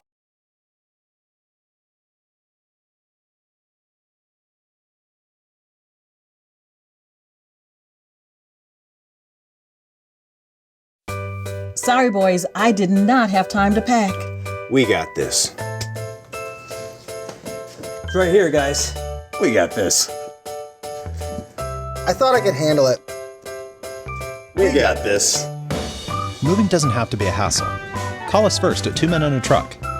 No matter the move, home or business, we'll make it a smooth one. I forgot something. We got this.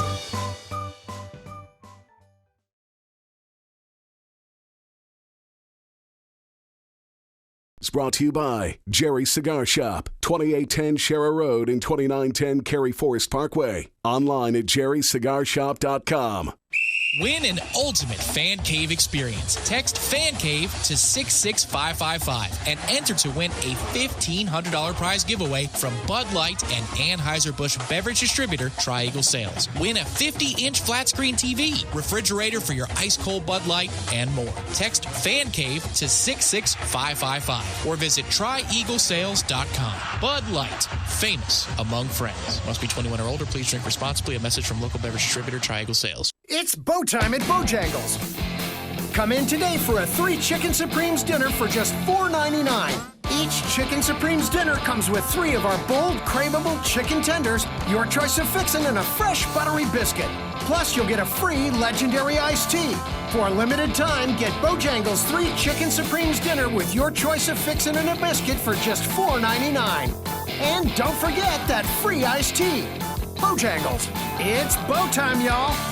You're in charge of hiring, and Indeed has solutions, like online skills tests, which let a candidate show that they're the right hire. We'll also have a dolphin chatter excitedly in front of the perfect candidate. Okay, there's no dolphin. But skills tests, that's a for sure. See why independent research by Silk Road shows Indeed delivers 3 times more hires than any other job site. Visit Indeed.com/promo today and get a free sponsored job upgrade on your first posting. Terms, conditions, and exclusions apply.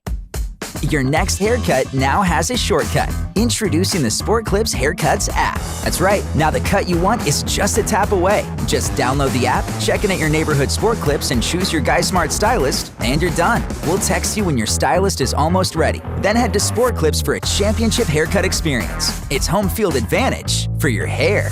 No appointment needed. Just download the Sport Clips app and check in. And don't forget a beard trim. Sport Clips. You choose the cut, we cut the weight.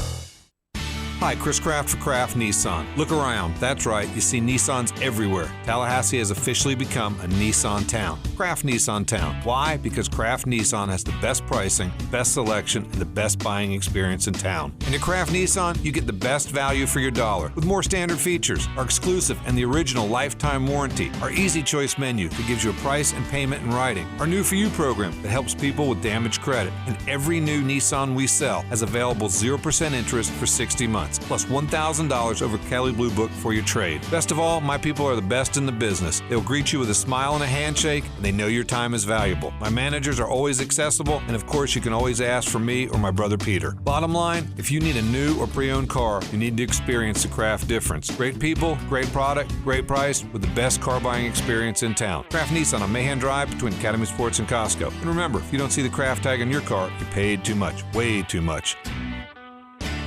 Just like football, when it comes to the court of law, you're going to need a solid defense. I'm Michael D. Blank, attorney with the Law Office of Jose Fernandez in Tallahassee. At the Law Office of Jose Fernandez, there is never an upfront fee, and if we don't recover, then you don't pay anything. Our team is dedicated to handling all types of accident, injury, negligence, malpractice, and wrongful death cases. If you're unable to come to us, we can come to you day or night. Call us now, 855-HOSE-305, for your free consultation today. The Law Office of Jose Fernandez. We don't get paid until you do. Offices, Tallahassee, Miami. GRFinjury.com. Go Knowles.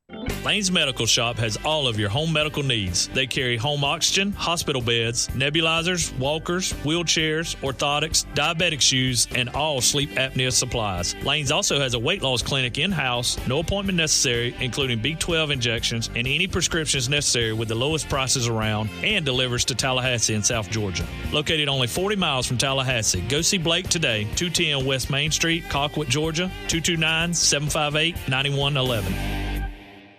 You're listening to The Jeff Cameron Show on 97.9 ESPN Radio.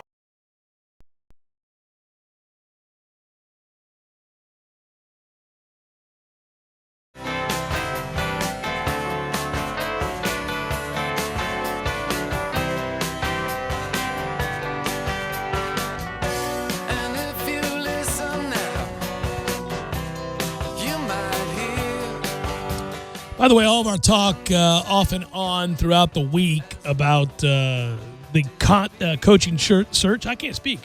I almost said the word conch, as in conch soup, chowder. Conch fritters? Yeah, I'll get it together, Cameron. What the hell are we doing there? I better game tightened up before Leonard Hamilton comes on, huh? That's next hour. Coach Hamilton. Right. On. Yeah. Good lowdown on Malik Osborne, the new superstar. Good player. But any of the conversations that we're having about the coaching search are brought to you by our friends at Lane's Medical Shop, with locations in Colquitt and Blakely. Lane's Medical Shop offering all your medical supply needs and will even deliver them to you with emergency service available. Lane's Medical Shop, 229-308-5811. Can you imagine if this happened to us? I think you can, because things that are somewhat similar to this have happened to us. But I was thinking from the perspective of a coach and then also of a fan. And then I was also pleased to hear that this time around something was done about it, although I would think this would almost be automatic firing. I've been told before, Tom, I don't know, because I don't watch the Pac-12 with great regularity. I don't not watch them. But a lot of the games, of course, are on awfully late, and I miss portions of them. And there are just certain teams in that conference I don't give a damn about. But having said all of that, I've never really deduced that the Pac-12 officiating is worse than that of the ACC officials. Now, if you speak to people who are fans of teams in certain conferences, they all hate the officials.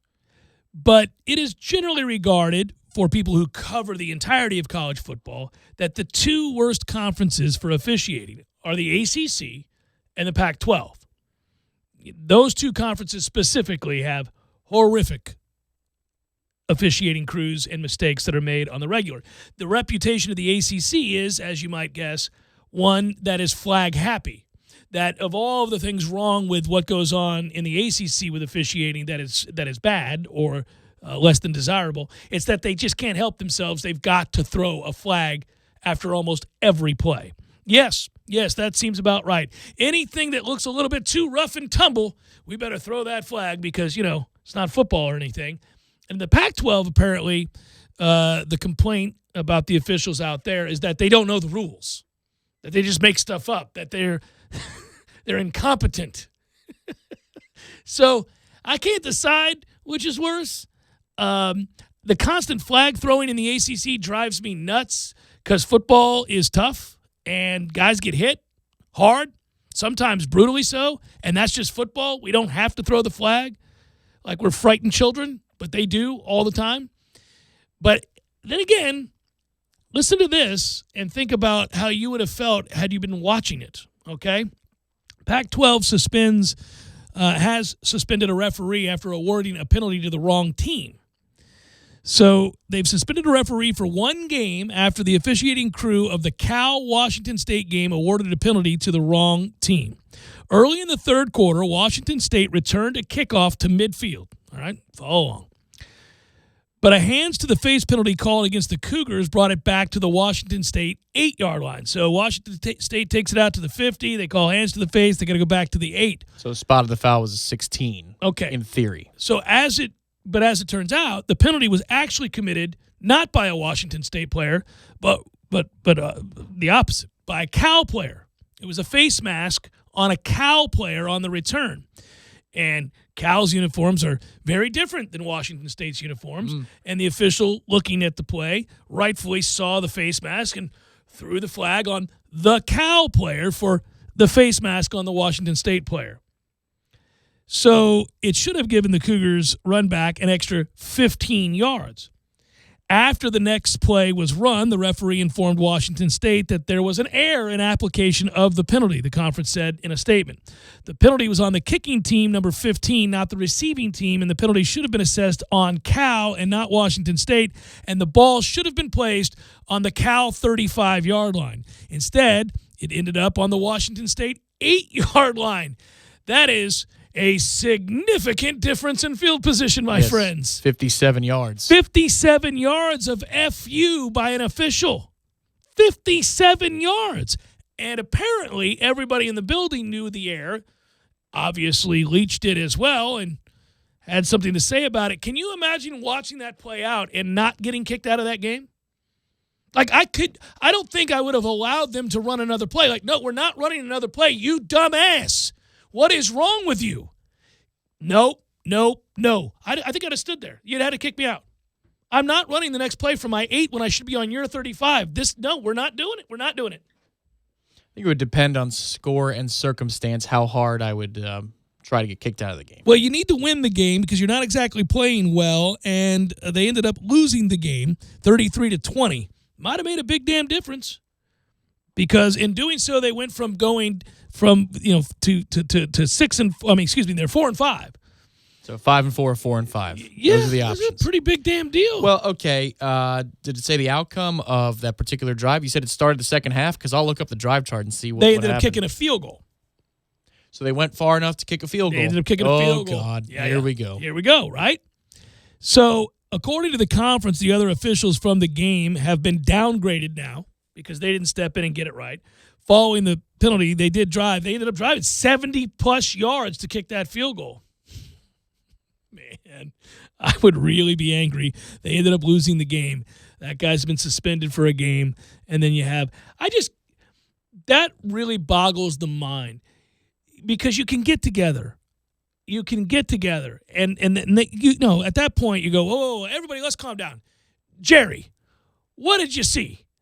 Did the Cal player grab a face mask, or did the Washington State player do said thing? Well, I don't understand this. Why couldn't you go back and erase the first down play and just reset everything? You've got a book on how much time was, left after the kickoff return. What happened to the buzz down? What happened to the guys in the, hey, fellas, whoa. You guys got this backwards. You had it wrong. No, it's on them. It's on them. Let's go. I'd have to see how they called it on the field. Like when he addresses the press box and he turns on his microphone, did he say kicking team and then they assessed it afterwards? Did he say receiving team and it was only after the play?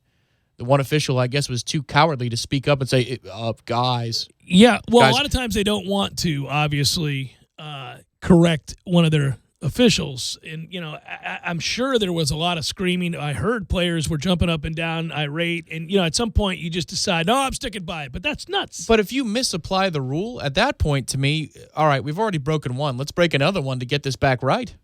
Screw it that they ran the first down play. And I have felt like over the years they've done such a thing. We've seen, moments in time where I'm like, this is not in the rule book. You're not allowed to review something for 8 minutes. I'm fairly certain the guidelines that came out here when they originally told us about instant replay was that it was going to be under 2 minutes. We've been sitting here for 10 minutes. Right. And if there's no decision, then it stands. Right. Because you couldn't make one in 2 minutes' time. Yeah, that was the original pitch. It might have even been 90 seconds in the beginning. I don't know. Yeah, I mean, there was associated with the idea of more reviewable plays, a need to allay fears of fans that it was going to do what it has done, 100% what it has done, which is make the game convoluted, choppy, with no flow whatsoever, and instances in which all of us are sitting around for 5 to 7 minutes. And that was supposedly to be guarded against with said rule. Well, hey, listen, guys, if you don't know at the end of 2 minutes, let's move on here. But they've never adhered to that rule. They've never adhered to that. Well, you could just make this easier, other than, of course, eliminating replay outright. But you could make this easier and do something like this. You put a referee, like an actual official who has, say in the game, in the TV truck. Because you know what? TV is able to whip up 74 replays. In millions of ways, angles, yeah. You get rid of the provision that you have to watch it at live speed. I think that's the NFL's provision. I'm not sure if it's college as well, but that you have to watch the play at live speed and make a decision at that point. No, we have the technology. No, they can slow it down. I don't think you can. No. When they're looking at that thing, they're looking at replays that I think are slowed you have down. to watch them at full speed. No, I don't think so. At the NFL level, at the very least, yeah. I don't think so. I think that when they, remember how we used to joke all the time that Goodell had his brother-in-law. Yeah, his brothers, that booth. They would go in the booth. I know they don't do that anymore, but when they used to go in the booth, they were looking at slow motion angles. I don't think so. I think you have to watch it at the NFL level at full speed. I don't know what college is. But at any rate, my point would be this. The greater point is that even if it is a provision, you get rid of it. You allow the official to sit in the TV truck where they're able to kick out 20 of these things because you know what? That's what they do for a living. Instead of trying to patch it through into the stadium, up to an area in the press box that nobody's allowed in, and you wonder, it's like the deal or no deal guy watching a TV screen, and he makes a decision. How about have the guy, he's got a mic on, and he's talking to the booth. All right, guys, here's what we have here. Yeah. And then I'm going to relay it down to the official. It's going to be 1st and 10, 37-yard line. That was a fumble. And people can be a part of the process. Moreover, you see the back of the official as he's looking at the replay. You slap a branded logo on there, and you make some money off of it. Yeah, what's weird is, so in the NFL, for a second, not to belabor that point, when they send it off to review interference, that's all slowed down. And that's why they're getting so mad at that guy who never reverses them. There's that, I can't remember his name now, but he's asleep at the wheel, they say. He never overturns the on-field officials. He's seen slow motion replay. In college, I have wondered, oftentimes they have to be looking at things in super slow motion because they buzz down on that targeting all the damn time. And if you watch games in real speed, you don't often catch that. It's only after you see it frame by frame. And I'm always bitching about this because if you do anything frame by frame, it's going to look bad. It's a tackle. That's why you're wearing helmets. You're going to hit heads. But they'll buzz down because somebody's up there watching that replay going, oh, no, we got a problem here. Hold on, Johnny. And then they buzz down and they're like, all right, the previous play's on the review. You're right. Hockey gets this right more often than not.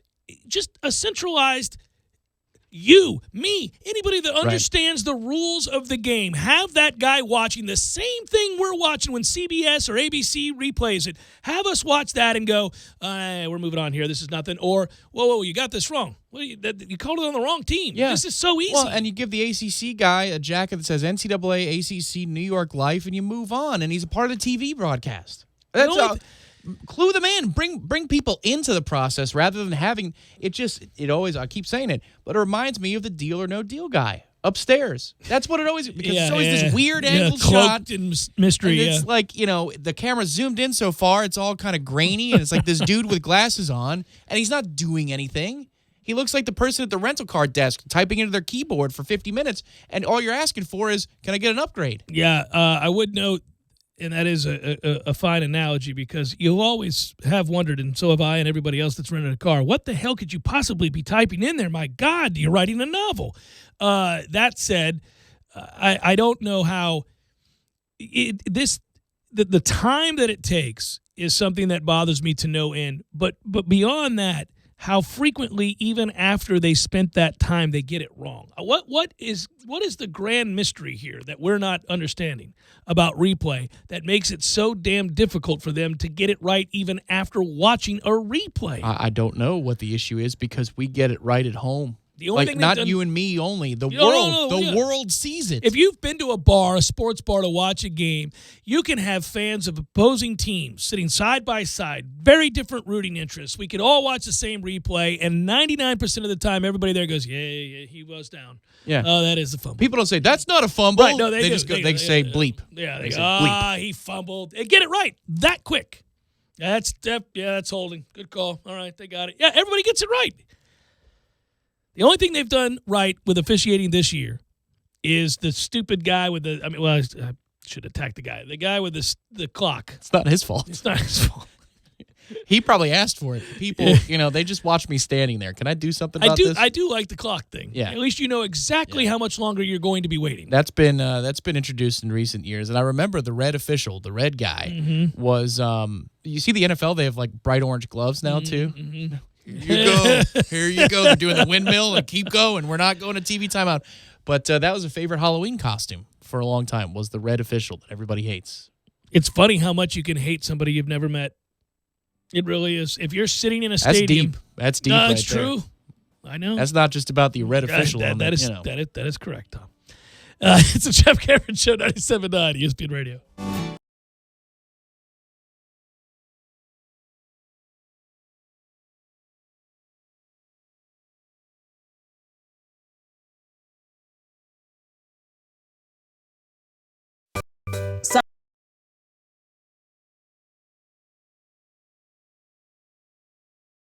Right here, guys. We got this. I thought I could handle it. We got this. Moving doesn't have to be a hassle. Call us first at 2 Men and a Truck. No matter the move, home or business, we'll make it a smooth one. I forgot something. We got this.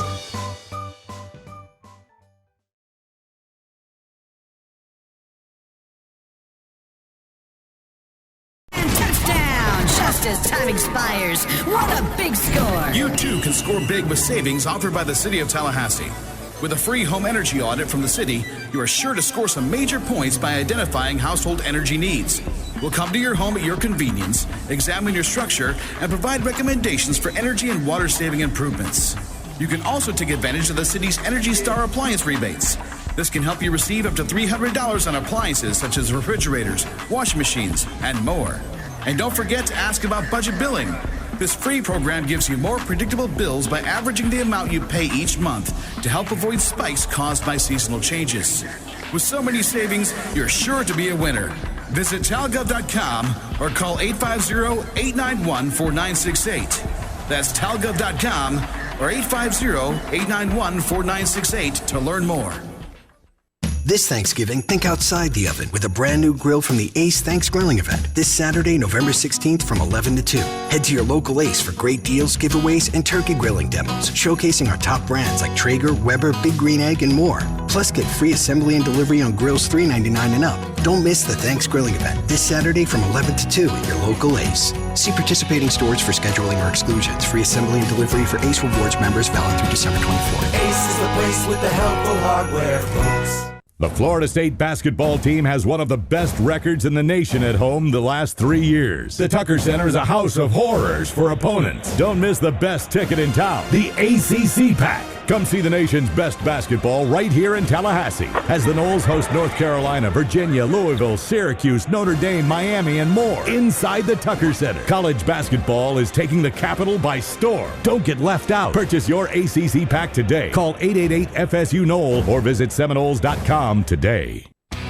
As the leaves are falling, so are the DeWalt prices at Cornerstone Tool & Fastener. The Build Your Own DeWalt Kit promotion is back. Buy 2 select bare tools and get a DeWalt starter kit at no charge. That's 2 5-amp-hour batteries and charger. And there's more. Purchase a DeWalt drill and impact kit and get an additional 5-amp-hour battery and a free bare tool. Choose from impacts, drills, grinders, and more. That's 3 tools and 3 5-amp-hour batteries exclusively at Cornerstone. 1110 Stuckey Ave and 3269 Crawfordville Highway. Tallahassee location open on Saturdays from 8 a.m. until noon.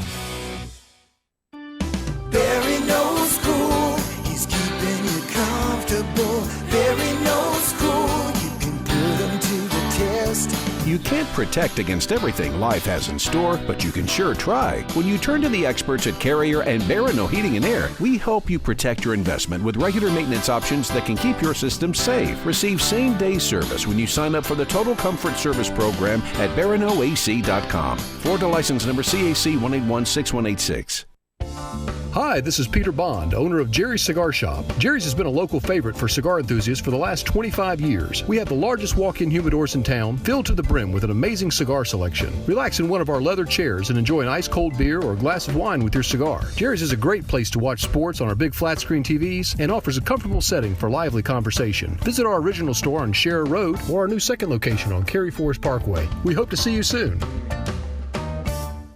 Not all law firms are equal. So here's why Fonville Lewis Mesher McConaughey was recently voted Tallahassee's best law firm. First, we only take real cases. If your car was barely bumped and you think you're going to get rich, we're not the firm for you. We limit our practice to serious cases with legitimate claims. Second, we only take cases involving real injuries. If you know you aren't hurt but think you can fool your way into a quick settlement, we're not the firm for you. We encourage our clients to heal up and get better, not sit on the couch and expect a windfall. Third, we don't want clients who are just in it for the money. If the very first thing you think of after getting hurt is calling pound something or other on your cell phone instead of calling 911, we're not the firm for you. Your health should always come first. And finally, we won't blow smoke about a big money outcome just to get your case. Other firms overpromise and underdeliver. Our only promise is that we'll work harder than anyone to get you the best result. Remember, the law firm you have representing you makes all the difference, so don't settle for less. Call Fonville Lewis Mesher McConaughey and let us put our reputation to work for you. You're in charge of hiring, and Indeed has solutions, like online skills tests, which let a candidate show that they're the right hire. We'll also have a dolphin chatter excitedly in front of the perfect candidate. Okay, there's no dolphin. But skills tests, that's a for sure. See why independent research by Silk Road shows Indeed delivers 3 times more hires than any other job site. Visit Indeed.com/promo today and get a free sponsored job upgrade on your first posting. Terms, conditions, and exclusions apply. Oye, amigo, it is the Dan Le Batard Show on ESPN Radio. This from the Detroit Free Press. A tweet from the Detroit Free Press. Watching the Detroit Lions is like eating a sandwich, except the sandwich is on fire, and you're on fire. Everything's on fire, and you're in hell watching the Lions. The Dan Le Batard Show, weekdays at 10 a.m. on 97.9 ESPN Radio. Broadcasting live from the Tallahassee Dodge, Chrysler, Jeep, Ram, Fiat studios in the capital city of Tallahassee. This is the Jeff Cameron Show on 97.9 ESPN Radio. Redemption Thursday, brought to you by Cornerstone Tool and Fastener. Got a do-it-yourself project that needs to be finished? Cornerstone Tool and Fastener, 1110 Stuckey Avenue in Tallahassee and 3269 Crawfordville Highway. Online at ctf.nu.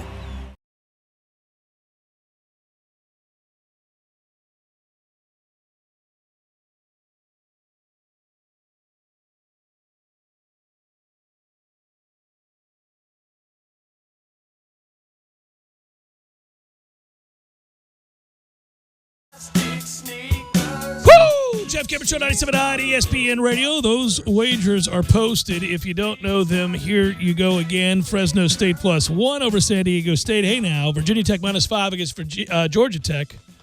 Ohio State -52. Do you think they cover that by half, Tom? That's a hell of a question. It's a big number. That's a damn sorry Rutgers team. No, 49-3 at halftime. Okay. Iowa -3 against Minnesota. Colorado State +10.5 against Air Force. Michigan -13.5 against Michigan State. UF -7 against Mizzou. In the National Football League, I took the Saints, gave the 5 to the Bucks. Be interesting. You want to hedge on that? Marshawn Lattimore has not participated in the last 2 days of practice. Really good news. Glad to hear it. It's good for Mike Evans. Yeah. Definitely good for Mike Evans. My God. Also, he's horrified to see that, man. Offensive lineman Andrus Peat has not practiced for a couple of days. Remember him? We were hot on his recruiting trail, and then he decided to go to Stanford. Good choice, young man. I forgot about that. Houston +4 versus Baltimore. You are correct. We were. And then he went, no, don't want to play for Rick Trickett. Go out to Stanford. Fine establishment, sir. Fine university. Well, hey, listen, next hour, Leonard Hamilton is set to join us. Got confirmation of that, so Coach Ham will join us early in the 5 o'clock hour, talk about the first home game of the year. Said home game, by the way, is a place near and dear to my heart, the TLC Double C, because we have flat out owned almost everybody that rolls in there after playing 2 straight road games. The Noles get an opportunity to try to get right tomorrow night as they host the Western Carolina Catamounts. Southern Conference, I remember the Catamounts. First of a 4-game stretch against teams that, A, we should beat, and B, give us a chance to get our rotation right. If you think about this stretch, the Catamounts tomorrow night, but UT Chattanooga after that, St. Francis after that, and Chicago State after that, right there on Thanksgiving. So FSU leads, of course, the all-time series 2-1. Got it. The ACC 32-1 so far against non-conference opponents this year, with the only setback coming courtesy of Nicholls State against Pitt. At the Pete this past Saturday. Yep. Nice. For FSU, got to figure out, I think, an effective bench, and I'm going to ask Leonard Hamilton about that next hour, what they're looking for here. They've been really good defensively. They've not been very good offensively. You do have a star in Vassell. So, a guy who any given night can light it up for 20+. I think we'll see a much better version as the weeks go by of Trent Forrest. We already knew what kind of player he was, but he looked completely out of sorts in that first game against Pitt, and we were all kind of scratching our head. You find out he has the flu. He wasn't practicing. He was a mess. Makes sense now. Because I'd never seen him play like that. We talked about that first half. I'm looking at you. We were at Hangar 38. Our friends there hosting the watch party. Great time. I'm sitting there the whole time. Look, I did. Sometimes I have a tendency to overreact, as fans do, while you're watching a game, and I try to remain analytical and kind of relax in these games. It's a long season. About the 3rd or 4th time that he went into the lane and passed to absolutely nobody and caused a fast break the other way, I'm looking at you like, what's going on with Trent Forrest? This guy looks terrible, and we know how good he is. Yeah, he also dribbled into the middle of a pit triangle 2 or 3 times, and you go, what? What are you doing? It was bizarre. Yeah. It just like shows he forgot how to play. He was completely out of rhythm. He really hadn't been practicing in first game and all of that. You also have a lot of new guys, and you're trying to figure out how they react to you and all of that. So it makes sense. It was a great bounce back against Florida, but we'll talk to him. That's such a huge win, man. Because what's going to happen is we all laugh at Florida's expense, and rightly so. We beat them 6 in a row. Damn That's right. A 6-pack. If we win next year, then that next one gets really important. By the way, Platinum Bohica starts to enter into the lexicon. Yeah. Scotty Barnes goes nuts next year against the Gators, and we say, "Ooh, okay." But Florida does typically, under Mike White, at least get it together a little bit down the stretch, right? So what's that going to do? Last year. Well, they went to the Sweet 16, right? They did fine. So I think they were, 10 seed or a 7 seed. They weren't nearly as, gaudy as we were. But the RPI becomes, or the NET ranking becomes stronger for Florida by the end of the season. So it's a good feather in our cap to get that. We'll probably need it. The one thing to temper, too, the loss to Pitt, and I hate that loss. I just hate everything about it. We do play 20 of these now. Yeah. So I would think that our ranking in the net is going to be stronger because you're playing extra ACC games in place of what? Games like Western Carolina. Like the one we're about to play. By the way, should mention that the Browns have cut Antonio Callaway hours before kickoff here as we sit. Not all that surprising, I don't suppose. The Browns took him in the 4th round of the 2018 NFL Draft, gambling a little bit that he would get on the straight and narrow, but he hasn't. They'd have upside of talent, but a whole bunch of red flags, and they didn't address the reason for releasing Callaway, but he was in the midst of course, at the start of the season, serving a 4-game suspension for violation of the league's substance abuse policy. I never thought it was a big deal that my man was in love with the weed. It was all the other stuff that kind of, this is going to be a problem. He appeared in 4 of Cleveland's 9 games this year, 8 catches, 89 yards. Peace. I remember the 27-2 game down there in Gainesville, and that was Derwin James when he blows up the right tackle, and you're like, oh, my God. Picked the man up into the air. Right. The one thing about that game was Antonio Callaway did expose Derwin's lack of covering skills at that point in his freshman year. That's a bit of a mismatch there, though. Yeah, Callaway is really fast. But then what happened? Title IX proceeding, right? And the person who was presiding over the Title IX happened to be a UF alum. Was a UF alum and a booster, right? Mm-hmm. Yeah, there was all that good stuff. A little bit different than the way we handled something of a similar nature. Always been a conversation. Starter, ender. It was a polarizing moment between the two sides. It's almost as though they appointed somebody that, well, maybe they knew what the verdict would be. The thing about him was when you'd watch him play, and certainly even when he was in the league this brief period of time, you could see that if he ever got it together, he can play. He's got game. He had major issues for the world to see on Hard Knocks when the Browns last year were the team on Hard Knocks. Well, they brought him in and had that and conversation. They stuck with him. Yeah. That's when Yee brought him in. Yee. I wonder if I still have that. I probably got rid of that clip.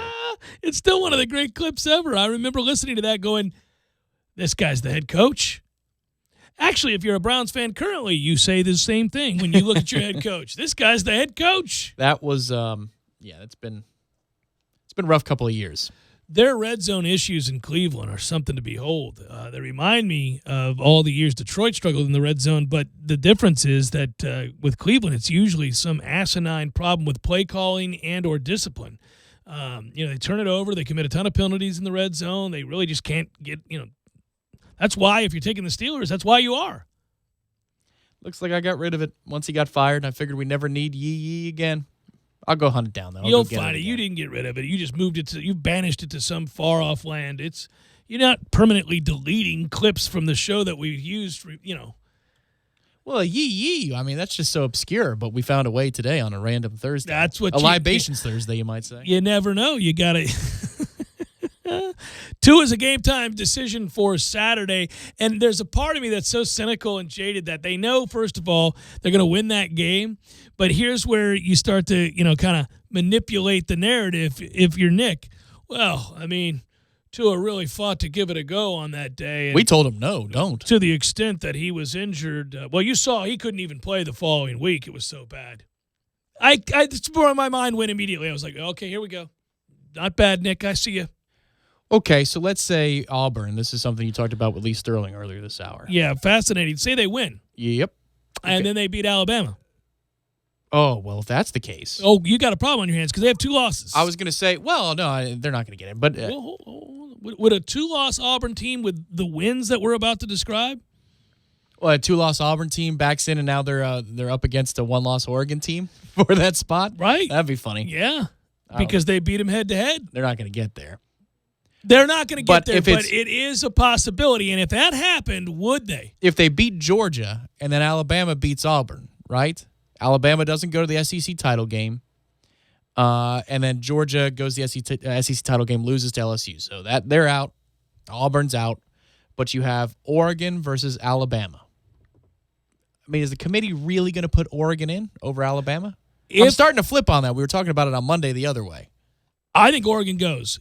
I think there would be such backlash because, again, Oregon's only loss would be the first game of the year on a neutral site against Auburn in the last possession of the game.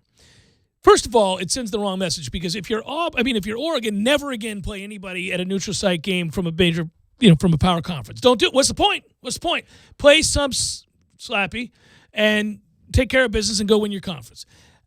But the point is, that game being what it was, first game of the year, and they kind of dominated that game and just really blew it at the end. But a loss is a loss. But their lone loss would be to Auburn. Alabama, yes, would only have a loss to the number 1 ranked team in the country. Or number two. At home, late in the year off of a bye, and they wouldn't be conference champions. They would be rewarded once again for not playing in their championship game. Yeah, it'd be the third time that the playoff committee would have greenlit somebody who didn't play in the championship game. Yeah, and I get that the Pac-12 is bad, but again, Alabama's schedule this year is not good like it has been in previous years. So they've played one good team and lost to them at home. At least if Oregon wins out, they'll have a big win over Utah. They will have won the conference. Their only loss would be the first game on the road. Right, and their only loss would be the first game of the year. It's not a matter of, hey, do I think Oregon is better than Alabama? Because I don't. But if we're comparing these resumes at that point. Yeah, but the committee doesn't, they don't care. They'll do whatever they want. I mean, the Ohio State example is unbelievable. They insulate them in the rankings, make them number 3, so that's not even a debate. But it really still is. They do this crazy stuff all the time. Yeah, they do. It is a fascinating. I mean, looking at it again, though, with Auburn, it would be really crazy because they would beat number 5 Georgia, and then let's say Alabama is 4 or 3, they'd beat number 4 Alabama. So their wins, would be over Oregon, Alabama, and Georgia. Yeah, and their losses, by the way, are to Florida on the road and LSU. So they will have beaten at that point. It's just going to be a matter of 3 top 10s, and they've lost to 2 top 10s. Right. Yeah. It'd be a matter of, do you value the wins more than you do the fact that they have one more loss? Like they beat in the head-to-head. They have the head-to-head to Oregon. That is a toughie. But it's Bo Nix, man. They're not going to do it. Well, they're not going to do it, but schedule matters. That's a good argument. They beat A&M on the road. Baylor would go undefeated anyway, and here they come. Or Minnesota. Hold my nose. PJ Fleck. You really don't want him. He'd recruit, man. Yeah. I don't think we have to worry about it. Hang in there. Let the negotiations continue, Tom. Let the negotiations continue. Let them advance. Negotiations. Let's get to advanced Let's negotiations. Just continue to do that. That's what we need. Leonard Hamilton joins us next hour. Stay tuned. Jeff Cameron Show continues in a moment.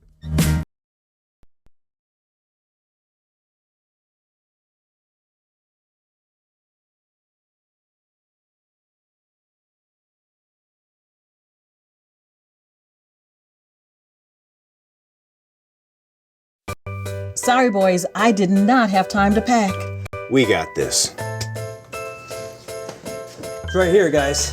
We got this. I thought I could handle it. We got this. Moving doesn't have to be a hassle. Call us first at 2 Men and a Truck. No matter the move, home or business, we'll make it a smooth one. I forgot something. We got this.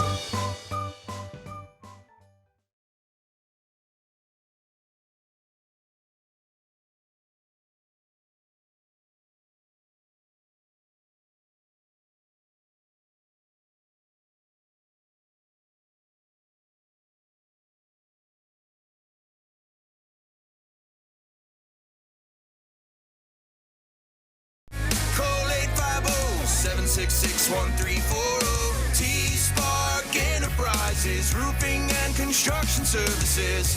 T-Spark, tsparkconstruction.com. License number CGC 1525336. Looking for a bit of cowboy flavor? Introducing Hardee's Southwest Patty Melt. A hearty sandwich with all the taste of the great American Southwest. We're talking a hotter, juicier, thick burger made with 100% black Angus beef, pepper jack cheese, zesty Santa Fe sauce, and enough pickled jalapenos to give it a kick. If it got any more authentic, we'd have to serve it with a cactus and a side of tumbleweeds. The Southwest Patty Melt. Now at Hardee's. Available for a limited time after regular breakfast hours at participating Hardee's. Hotter and juicier beef patty as compared to the Hardee's original beef patty. GT Electric is Tallahassee's premier state-certified electrical contractor. Locally owned and operated for over 20 years, GT Electric offers a variety of electrical services for residential, commercial, and industrial fields, including upgrades, repairs, replacements, and installation. GT Electric also sells and services power generators for commercial buildings, homes, and construction job sites. Call them today at 421-9002. That's 421-9002. Or stop by gtelectricfl.com. Just like football, when it comes to the court of law, you're going to need a solid defense. I'm Michael D. Blank, attorney with the Law Office of Jose Fernandez in Tallahassee. At the Law Office of Jose Fernandez, there is never an upfront fee, and if we don't recover, then you don't pay anything. Our team is dedicated to handling all types of accident, injury, negligence, malpractice, and wrongful death cases. If you're unable to come to us, we can come to you day or night. Call us now, 855-HOSE-305, for your free consultation today. The Law Office of Jose Fernandez. We don't get paid until you do. Offices, Tallahassee, Miami. JRFinjury.com. Go Noles. Ho, ho, ho! The holidays are here, and the Florida Lottery has the must-get gifts of the season. Holiday Luck Scratch-Offs. They offer over 21 million winning tickets and more than $483 million in cash prizes. Wow! These are great! Santa, where are you going? Gotta get one! Holiday Luck Scratch-Offs. Pretty much everyone's gonna want them. The Florida Lottery. It's your ticket. Claim it! Must be 18 or older to play. Play responsibly.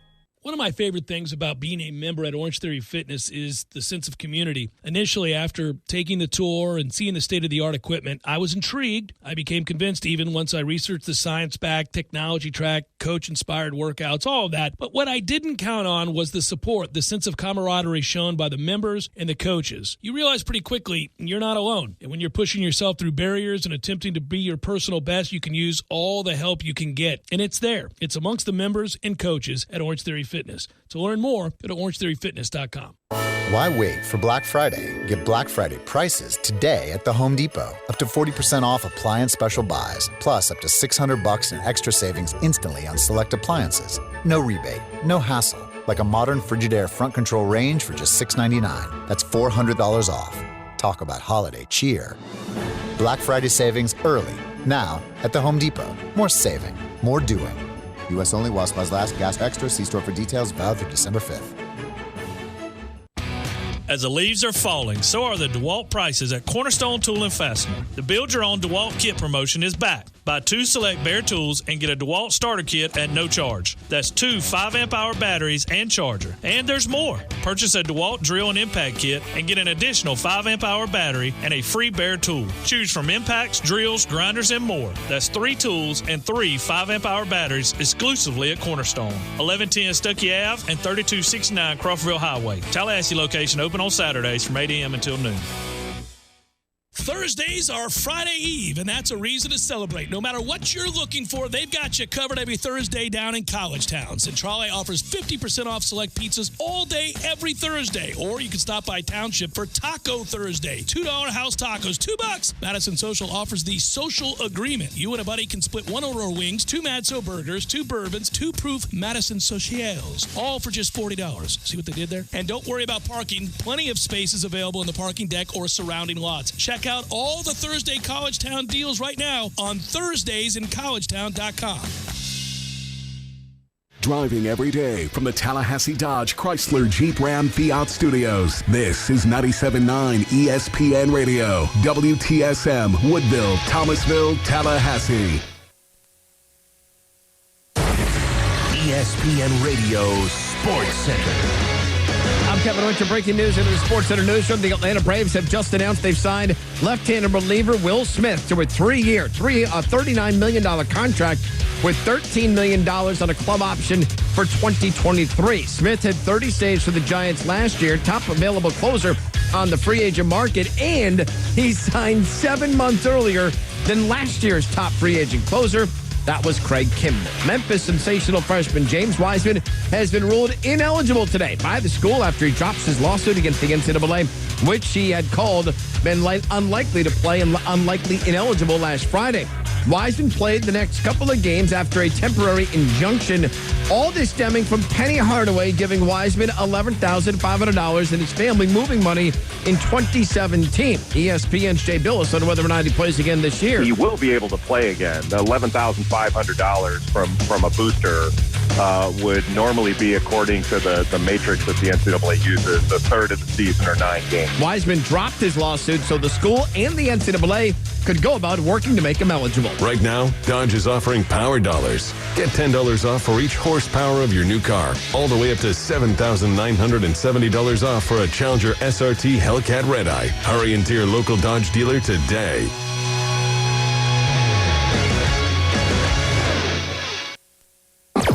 Broadcasting live from the Tallahassee Dodge, Chrysler, Jeep, Ram, Fiat studios in the capital city of Tallahassee. This is the Jeff Cameron Show on 97.9 ESPN Radio.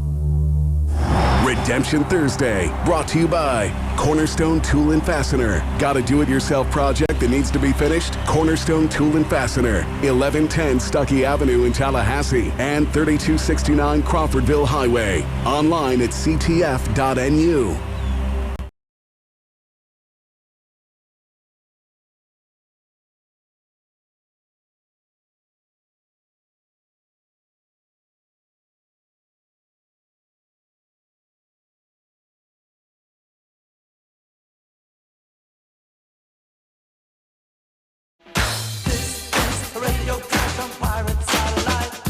Final hour of the Jeff Cameron Show on this Redemption Thursday. Thanks for tuning to it. I'm Jeff, that's Tom. We're online, ESPNTallahassee.com. That's where you go to listen live via the streaming free always.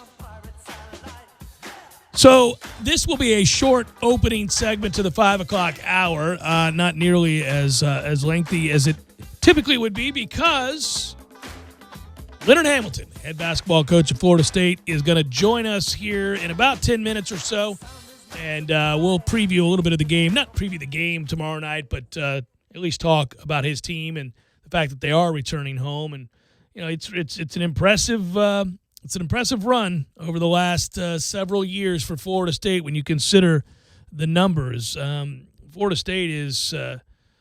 You go back, I'll bring this up in a moment, but Florida State enters the game against Western Carolina having won 32 consecutive non-conference home games, which is insane. That streak began with a 96-73 win over UCF back in December of 2015. Included in the streak. I always like to do this, Tom. Do you remember the December the 6th, 2015, 96-73 victory over the Knights? No. No, me neither. No. Not at all. Don't remember a second of that game, and we were, I'm sure, both there. I mean, it's just, they play so many basketball games, and it's forgivable, but I saw that today when I was reading through the notes in preparation to interview Leonard Hamilton, and I was like, I don't remember that game even in the slightest. I can't even envision UCF being here. Well, what year was it again? 2015. No, you know what? I do remember that game. I was sitting baseline. I'm sorry. Yeah. Because Michael Jordan's son was playing in that game. That is correct. Now you're ringing my... Yeah, the goggles or glasses on. That's I remember that. All right. December the 6th, 2015, 96-73. We spanked that ass. And during the streak, which is a lengthy one, non-conference victories, got 3 of them over Florida. That's on the regular. Got a win over Minnesota. Basketball. Got beat in the ACC Big Ten Challenge, 83-78 by us. And a win over Purdue in the ACC Big Ten Challenge as well. That's pretty impressive, the stretch there. That's nice. Out-of-conference record at home in the last 6 years. Here you go. 7-0, 6-0, 9-0, 6-0, 8-1, 5-0. 41-1. Is that one the loss to USA? Is it? South Alabama? Didn't they beat us? Yeah, you might be right. I forgot about that. I'll get an email in 10 seconds There with it the correct comes. answer. Yeah. But that's, man, it is. It's not stuff you would associate with Florida State. It's just not. It's not what you would normally say. I guarantee you. Now, listen, a lot of the national media has finally, checked in and figured out that they've got things going here. And obviously they're able to produce a various number of players into the NBA. As evidence of that. But I wonder if you talk to the people that really follow college basketball closely, have an in-depth knowledge of the sport, if you told them those numbers, that they wouldn't be shocked. I think they would be. Almost anybody. I mean, whether you're talking about Jay Billis or Mike DeCourcy or any of these guys, I'm telling you, I think they would. Seth Davis, they'd all be stunned to find out. Well, they don't pay attention to us anyway. They don't, but I mean, and that's probably changing too, because obviously, whether it's going to back-to-back-to-back tournaments or Sweet 16 or Elite 8 or whatever, but NBA players coupled in there, I don't know. I think the perception has begun to change. I remember this talking point some time ago when we finally got back into the tournament, and then how important it was the following year to try to get back again, and how I kept preaching, look, if you want to change the perception of who we are and the narrative surrounding the program, you got to go back again. You got to do something. Well, he has. Yeah. Well, he definitely has, but still, I don't know. I think a lot of guys at a lot of services have, but with Billis specifically, I just remember him calling, I think it was the UVA FSU game last year that we won. Last game they everything lost. is about Virginia, the entire broadcast. I mean, he's talking about Florida again as his number 3 team in the country preseason. I don't know, man. People pay most attention to Gainesville more than they do Tallahassee with basketball, and especially at ESPN. But that's okay. They'll be coming around. Well, it does show, certainly, that if you have, a stretch where you do what they did, which is to win 2 national titles, it does resonate for a long time. Mm-hmm. So much so with recruits, because they keep signing down there and then not winning anything of any significance. So I looked it up. South Alabama beat number 25 Florida State in 2012, so I don't know that counts within the time frame, but the final score that day was 76-71. It clearly stuck in your mind. It did. It did. I may have been covering that game. If Florida State wins this one against Western Carolina, they will have done so, and to the tune of 33 consecutive non-conference home wins. The Noles, of course, we go back, I talk about that number, but this is the home opener, and it's part of a quirky schedule, which I'm about to ask him about here in a minute. He's, I'm sure, going to say, well, it doesn't bother me, but it had to have bothered him, and really had nothing going right for you. He still almost won the game. I'm going to be watching that Pitt team very closely. I didn't have to wait very long because they turned around and lost to Nichols the next game, which I suspected they might because they're not good. I just don't like blights where there didn't need to be one. There didn't need to be one there. Buddy, that's all of last week. That's what I was worried about is I thought this is one you don't want to see bad losses. You don't need that, category on the old graphic. When they're talking about Bubble Watch, Selection Sunday, like here's your bad loss, and it says at Pitt on whatever that would be, November 7th, November 6th. Like, I get it's an opener, and people forget about early losses more than they do late losses. See the debate that's coming about, say, perhaps Oregon in football versus maybe another team that loses a game or two down the stretch. That Auburn game is forever ago for the Ducks. So maybe they excuse it away a little bit, but, geez, you just don't want to have 3 or 4 of those by the end of the season. No, you don't want to have bad losses, but you got to do enough to make it obsolete. And I think that's his mentality is that, hey, we'll get it together. We'll bounce back. And they bounced back right away. That wasn't a fluke over Florida. They dominated that team. That's the whole thing. That second half, that's pure domination. So you play 1 week of NCAA basketball, it counts for something, and you've got a good win and a bad loss. You don't have like the usual, which is most teams, they tune up. This is tune-up season. And so these wins don't account for anything. Like they're just kind of there to help bolster the resume to get you to 20 wins or 22, whatever you need to get into the tournament. For us, we've got 1 in each category. Really good road win and a bad loss. Yeah, it's really weird. I just think that they're going to continue to get better as the year goes on. They're going to have some clunkers, but they're fun. And I want to talk about that personnel because we haven't seen what that's going to look like. We don't know what this rotation is going to look like. It's not. They're not in a situation right now where they're rolling out some facsimile of what they're going to be a month from now at all. Which is cool because we'll go along for the ride, and it starts tomorrow night. Home opener, TLC Double C. Joining me next, Leonard Hamilton, head coach, Florida State. Stay with us, Jeff Cameron Show, 97.9 ESPN Radio.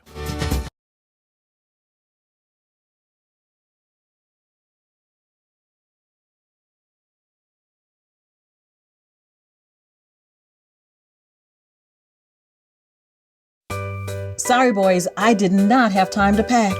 We got this. It's right here, guys. We got this. I thought I could handle it. We got this. Moving doesn't have to be a hassle. Call us first at 2 Men and a Truck. No matter the move, home or business, we'll make it a smooth one. I forgot something. We got this.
Jeff Cameron Show, 97.9 ESPN Radio. Normally, every season, for just about as long as I've been on the air, we have Coach Hamilton join us before they tip it off for the first game. But our schedules didn't mesh early on, and so they've played a couple of games, and we haven't had a chance to talk to him. But that didn't mean we weren't going to make sure we got Coach on before this home opener here. And, of course, Florida State has been tremendous under Coach Hamilton at home, and he joins us now to talk about this year's squad. Hey, Coach, how are you? I'm doing just fine, Jeff. Look forward to the start of the season. Yeah. Well, it's kind of a weird start of the season. First of all, in a moment of real honesty here, were you a little angry that we had to go right out the box, play a conference game on the road to start the year? Because I would have been.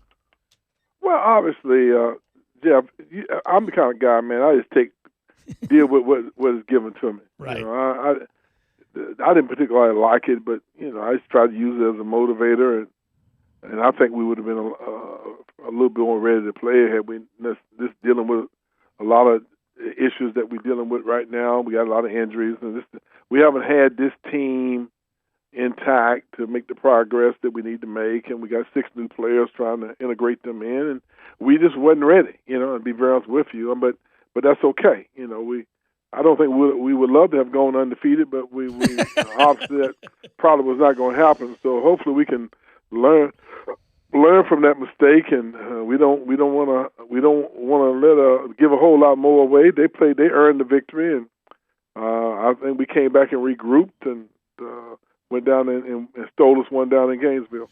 Yeah, you certainly rebounded nicely, didn't feel sorry for yourself, and luckily things do just kind of slide off your back, and I think the team takes on that same mentality. And going down to Gainesville and winning is nothing new for Florida State and you. You do it every other year. That's 6 straight now. Had a lot of fun watching that. And you say you stole one, but that was a pretty damn dominant defensive effort, and I think you got to be proud of the way, at the very least, where you're trying to fit the pieces together, the way they've embraced defense. No doubt about that. I thought our defensive effort was tremendous. I thought the first half offensively, we just didn't. We weren't hitting on all cylinders, but our defense kept us in the game. We got a little better with our execution in the second half offensively, and we were able to get a little working margin. But it was just kind of one of those hard-fought games, and you felt like if you were 6 points ahead, you was up 15 because every possession was so important.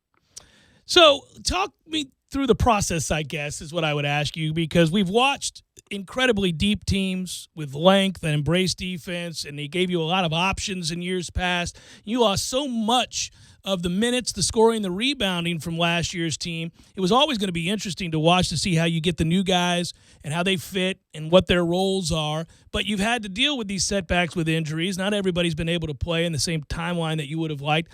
Let's go through some of those new guys and talk about the challenge that faces you in trying to figure out a rotation. Well, we pretty much have in our mind what our rotation should be like, but you have to have them in practice, on a consistent basis to know if they're going to be healthy enough to go ahead and do those things. So, that's always somewhat of a challenge. But Trent has been kind of our guy. He and MJ Walker are our 2 most experienced guys coming back. And other than that, everyone else is either we got 4 guys who are second-year players, and then we have the 6 guys that are first-year players, and that's always a little challenging when you got that many new guys you're trying to integrate into your system. I thought it was interesting. Trent Forrest referenced this, Coach, and you can kind of talk us through the process here as far as Malik Osborne goes. That he had been doing most of his work, I guess, on the perimeter before being pressed. So talk about that young man. I heard him talk the other night, and it's just very impressive, first of all. But obviously his game is something to be excited about as well. Talk about his versatility. Well, that was a tremendous adjustment for him because he played the post when he was in school at Rice, and he transferred in, and he spent a year and a half working on his perimeter game, and I thought he was making tremendous progress. And then once Dominique got injured, that put him in a position where now he had to go inside and give us some minutes there. And, that was a little, challenging for him, to say at least, because he spent so much time trying to hone his skills, to be, to be efficient on the perimeter.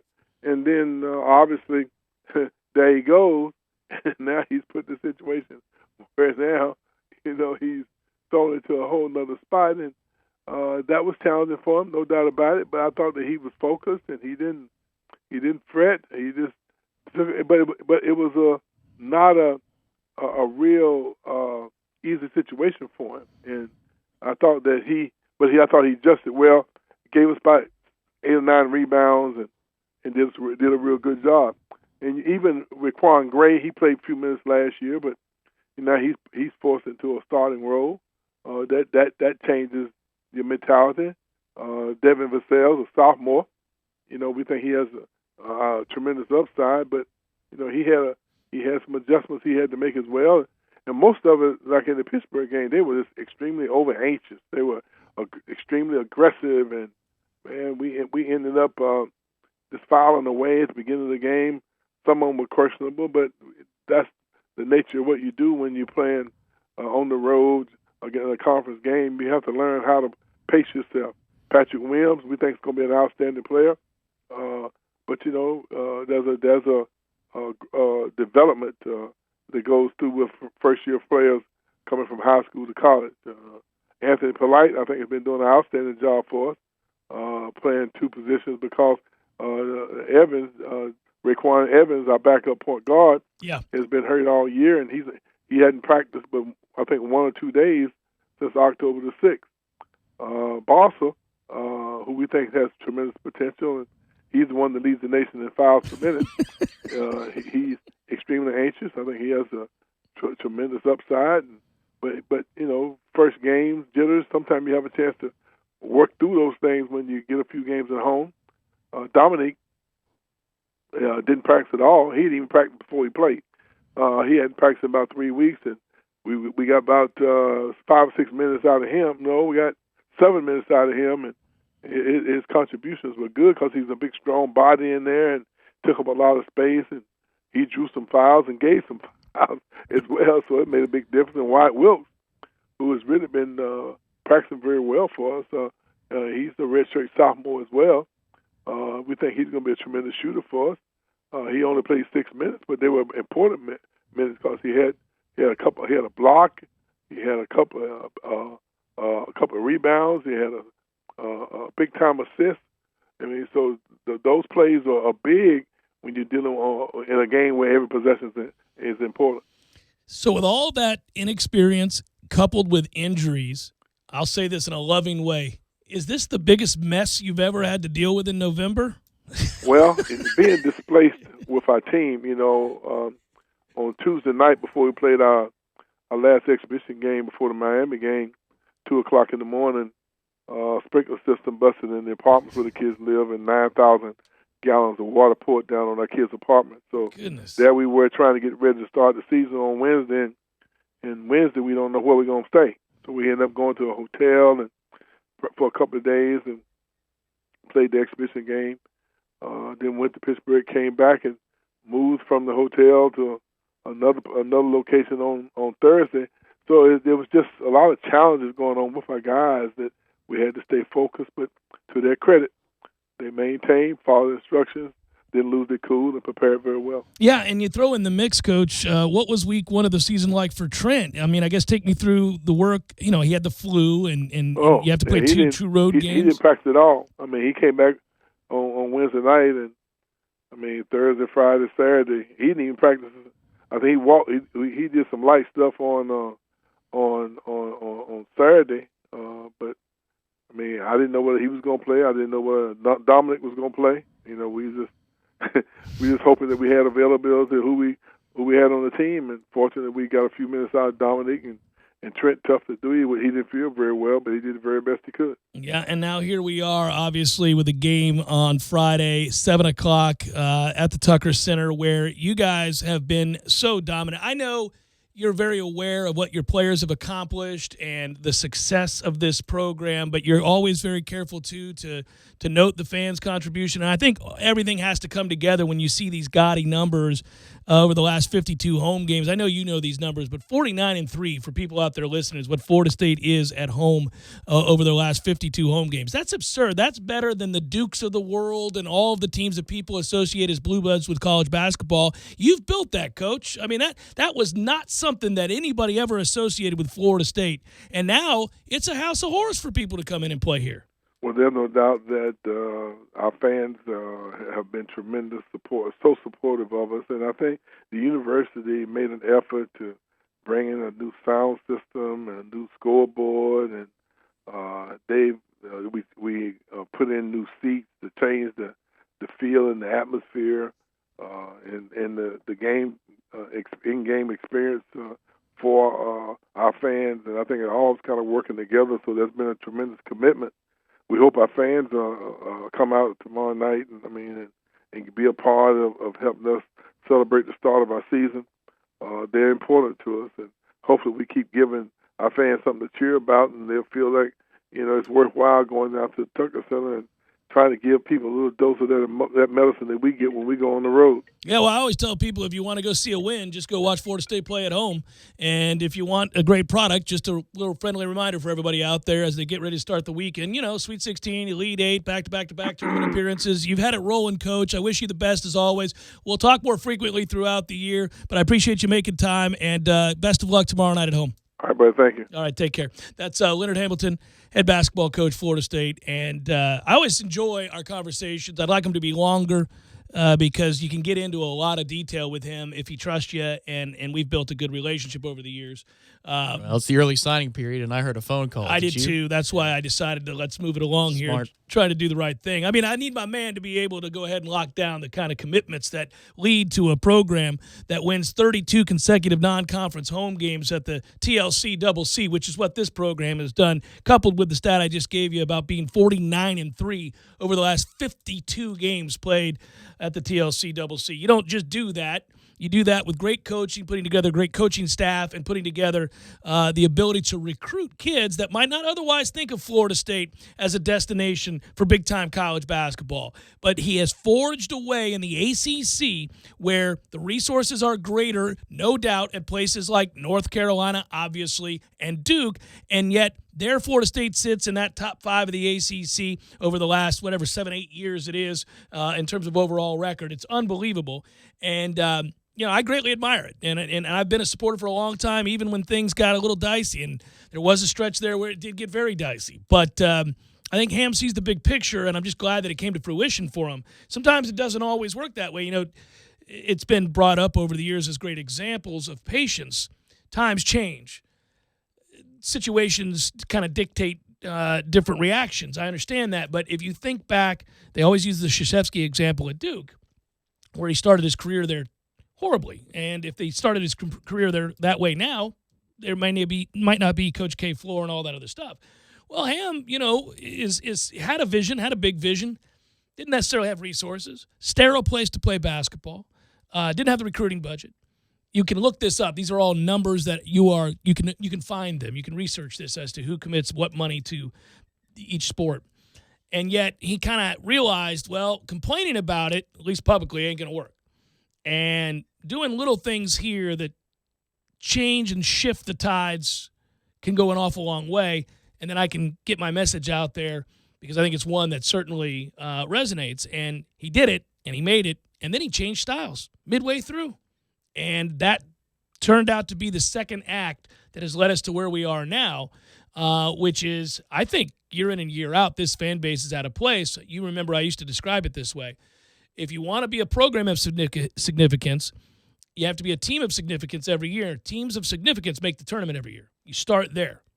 You go to the tournament. We weren't going to the tournament. Now we've gone to the tournament back-to-back years. And in doing so, we've gone past the first round in back-to-back years. A lot more than that, gone to the Elite 8 and the Sweet 16. We were a shot away from going to the Final Four. So he's been able to not just change the expectations here, but obviously also the way recruits think about Florida State as a program. Yeah, and the birthing pain of switching from defense to offense, to put it simply, was almost fatal. It almost cost him all of it because you whiff on a couple of guys in a couple of cycles, and then the next thing you know, you are bottom 5 in the ACC, and you're not making it to the tournament. But got through it. He got through it, and now here we are. And I think, honestly, we're the very obvious change of putting the students closer to the action away from having a real atmosphere game in and game out. Yeah, every game, not just the big Not games. just the big ones. Yeah. Because the Duke one last year is a legendary It's atmosphere. unbelievable, yeah. That's top 5 of any game I've ever been to, and I've been coming as long as you have, but 13 years now of going to basketball games, and that was easily an amazing atmosphere. And we've had a lot of others during this run. Big ones. The Louisville matinee, the overtime games we played the last couple of years, Louisville, Virginia Tech. We've had some real whoppers. Like multiple games against Duke and North Carolina. Look at this. Where did this come from? But if you want that to be a little bit more ever-present, you got to get those kids closer to the court. Yeah, they got to keep making the adjustments. They've done little things here. They certainly did a drastic overhaul of the locker rooms and all of that, and that certainly helped. But you're right. And I think, for example, with Ham, my first question to him, it was funny. He said it wasn't ideal, the scheduling. But his answer to the question is really, I think, a great representation of why it works with the kids and why he's such a steady influence. Yeah, he hated that. I mean, he probably feels exactly like Jim Boeheim feels about a conference game right out the gate and all of that. And then he had all these other things going on. Jeff, you know me. I just take what they give me and we move on from there. And that really is a calming effect on a team. We have watched during this stretch where Florida State turned it around many moments where he was making a point that was going to benefit the team long term, but it was going to, in the moment, press us up against the cliff, that we were that close while trying to make a point against Miami to losing a game we had won a few years back. But he was not going to relent in that this guy's going to be off the floor. This guy's going to be on it. I'm not calling timeout. You kids need to learn how to win. And we'll see if you do. And you and I are going, sir, I get what you're trying to do here. You want him to grow up. I'm going to need us to win the game, though. Nope. No. He did it. It worked. It had long-term ramifications for Florida State in a good way. He does it every year. And it's usually the ability to kind of just, all right, we're going to be okay. That's This right. is not ideal, but all right. They did mention, I think it was for the Pitt game, maybe it was a UF broadcast, but that they had the issue where they had to relocate. It was crazy. Like, they're getting dumped on a bunch of water. 2 o'clock in the morning, you're sound asleep. Right. I mean, not good. Well, as the story went on the TV broadcast, somebody had the bright idea of chucking a basketball into the sprinkler, and it, Nice. Right, so somebody's to blame for it. But if it was Billy Minardi Hall, I could tell you who would have been there to fix it. Yeah, he would have been sprinting, buckets in hand. How dare you desecrate this place, this holy place. Devastated. It's Jeff Cameron Show, 97.9 ESPN Radio.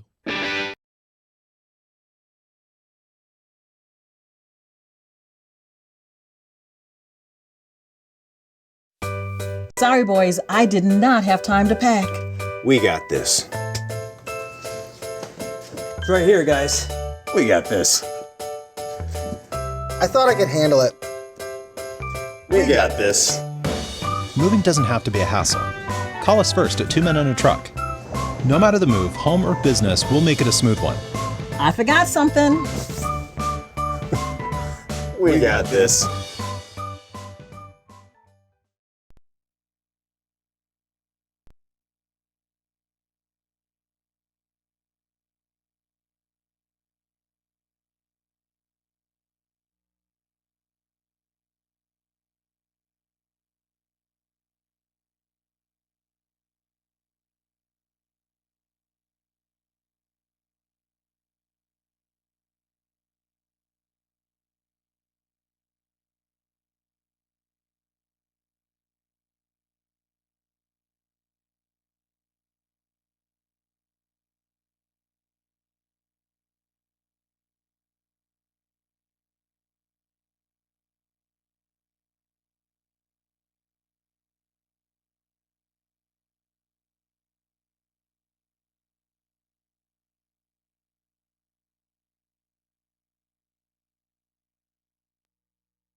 right, we go from talking to my man Leonard Hamilton to my mom about football.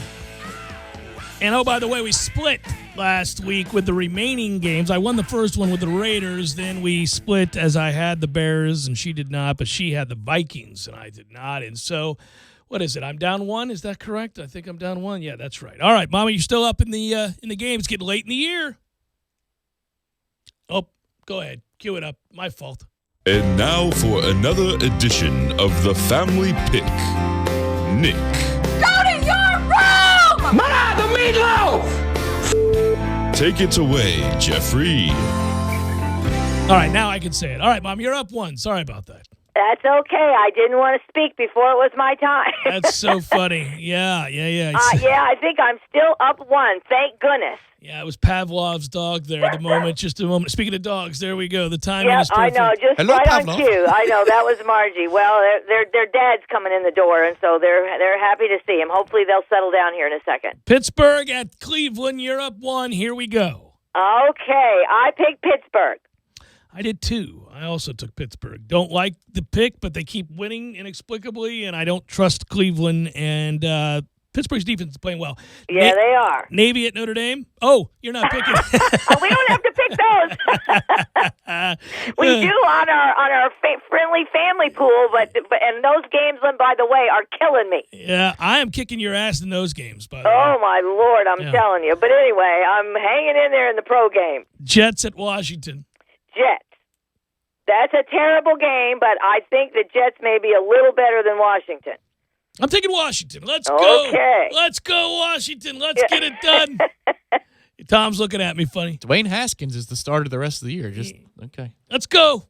Let's go, Washington. Let's get it done. We'll see. Those two teams are awful. I know, they are. I may change my mind in the real pool, but for this purpose, I'm taking Washington. Here we go. Yeah. Houston's at Baltimore. Yeah, I'm taking Baltimore. I think Baltimore is really playing well, and that quarterback, he's something. I am wrestling with this game big time. I am going to take Baltimore, but I'm torn. I think it's an even matchup. Fun game. Yeah, it is. Jacksonville at Indianapolis. Oh, yeah, Indy. Yeah, you said it with such conviction. I don't know. I know. Well, I know. I'm taking Indy. Buffalo at Miami. Buffalo. Dallas at Detroit. Yeah, Dallas. Atlanta at Carolina. Carolina. Denver at Minnesota. Minnesota. New Orleans at Tampa Bay. Yeah, now this game, the thing about this game is I think New Orleans is going to be really mad that they lost to Atlanta. Yeah, and you don't have to wrestle with this one, Mama. Just take New Orleans. I can't believe, that we're going to actually beat them. So I took New Orleans. Arizona at San Francisco. San Francisco. New England at Philadelphia. I know, that could be a good game, but I'm taking New England. I'm seriously wrestling with this. I really want to take Philadelphia here. I really do. When I saw this game, I thought about it for a while. I hate but New England's I don't offense. know. It's hard to pick against New England. I don't. And Philadelphia, they're kind of schizophrenic. They've played terrible, and then they, isn't it? Is Jared Goff? He's the quarterback, right? No, he plays for the Rams, Mom. Oh God. Well, who's the guy then that's for Philadelphia? Wentz. Oh, that's right. Okay. Why do I get those two guys confused? Well, either way, he has played really good or not so good. Yeah, he's up and down. He's been He is up and down. Even though I don't know his name, I know he's up and down. Yeah. All right. Well, we got it separate here. I'm going to take Philadelphia. I'm going to pull the upset here. I think Philadelphia. Okay. All right. I'll take them to knock off New England. Big win. Cincinnati at Oakland. Oakland. And Chicago with the Rams. The Rams. Torn on that one too, but I'll take the Rams. Kansas City at the Chargers. Yes, Kansas City better get their act together. I picked Kansas City. I did too. All right, so we've got a few, and they're weird. They're weird games. We got two. Yeah, we got two. All right, we got weird games this weekend. I took Washington, probably inexplicably. You took the Jets. Can't be all that confident. And then I'm pulling the upset here with the Eagles. We'll find out. Yeah, Director Matthew, our dear friend here, is a huge Eagles fan, and his team, each of the times that I've picked Philadelphia this year, have let me down tremendously, and I blame him personally. Well, that's what I mean. You can't. You're not really sure about them. I do certainly think New England is beatable, but it's just hard to pick against them. I don't know. I want to, but I can't. Not too many men have made a living gambling, picking against New England. That is true. You're right. You should more often than not take Bill Belichick and Brady and roll on and take your medicine if it goes the wrong way. But I'm going to do it this weekend, and it's going to lead me to victory in the pool, and it's going to be a moment to celebrate forevermore, me and Matthew. Well, we'll see. We'll see. I tell you, well, I'm looking forward to seeing you this at least for a quick minute this weekend. Yeah. Should be fun to see the old gang, the old teammates of mine, and do some waving and all that good stuff. I know. I think that's awesome. I'm really glad that they are going to recognize you guys for being the first undefeated team at Lakewood High School. I think that's awesome. Yeah, I think it is too, and it's long overdue. Probably should have recognized us many times over for years. I know, they probably should have, and I'm really excited to see some of the guys you played with that we haven't seen in a long time, like you were saying. Some of them you haven't seen in 30 years. That's true. It's true. I think it's going to be a lot of fun. It will. Love you, Mama. See you later. All right, love you too. I'll see you soon. All right, bye-bye. Bye-bye. There you go. You hate my Philadelphia pick? I'm not a big fan of that pick because lest we forget, their defense is playing better, but lest we forget, their pass defense is god-awful. I mean, it's god-awful. I really have serious concerns about New England's offense. I don't like it. I don't think they're very good. But they're just integrating Sanu. Yeah. They still have Welker. I know. They wanted O.J. Howard badly, and they would have turned overnight into something freakish. You mean if they had Edelman? OJ. You confused your white guys? I did confuse my white guys. The little white guys? Yeah. Yeah. Same guy. How about Amendola while I'm at it? Throw him in Brandon there. Stokely's going to be out there running around. Oh, that's good. Yes, Edelman, who is really freaking I'll bet good. you Belichick does too from time to time, considering he signs all of them. Get Welker in there. You mean Edelman? Of course. He's the same guy. Need Jacob Hester. You mean Rex Burkhead? Yes. Get Whatever. in there. Yeah. Whatever. All right, we'll come back. Wrap it up. Jeff Cameron Show, 97.9 ESPN Radio.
You may be wondering, why is that music blaring? It's not Friday. Tom is wishful thinking.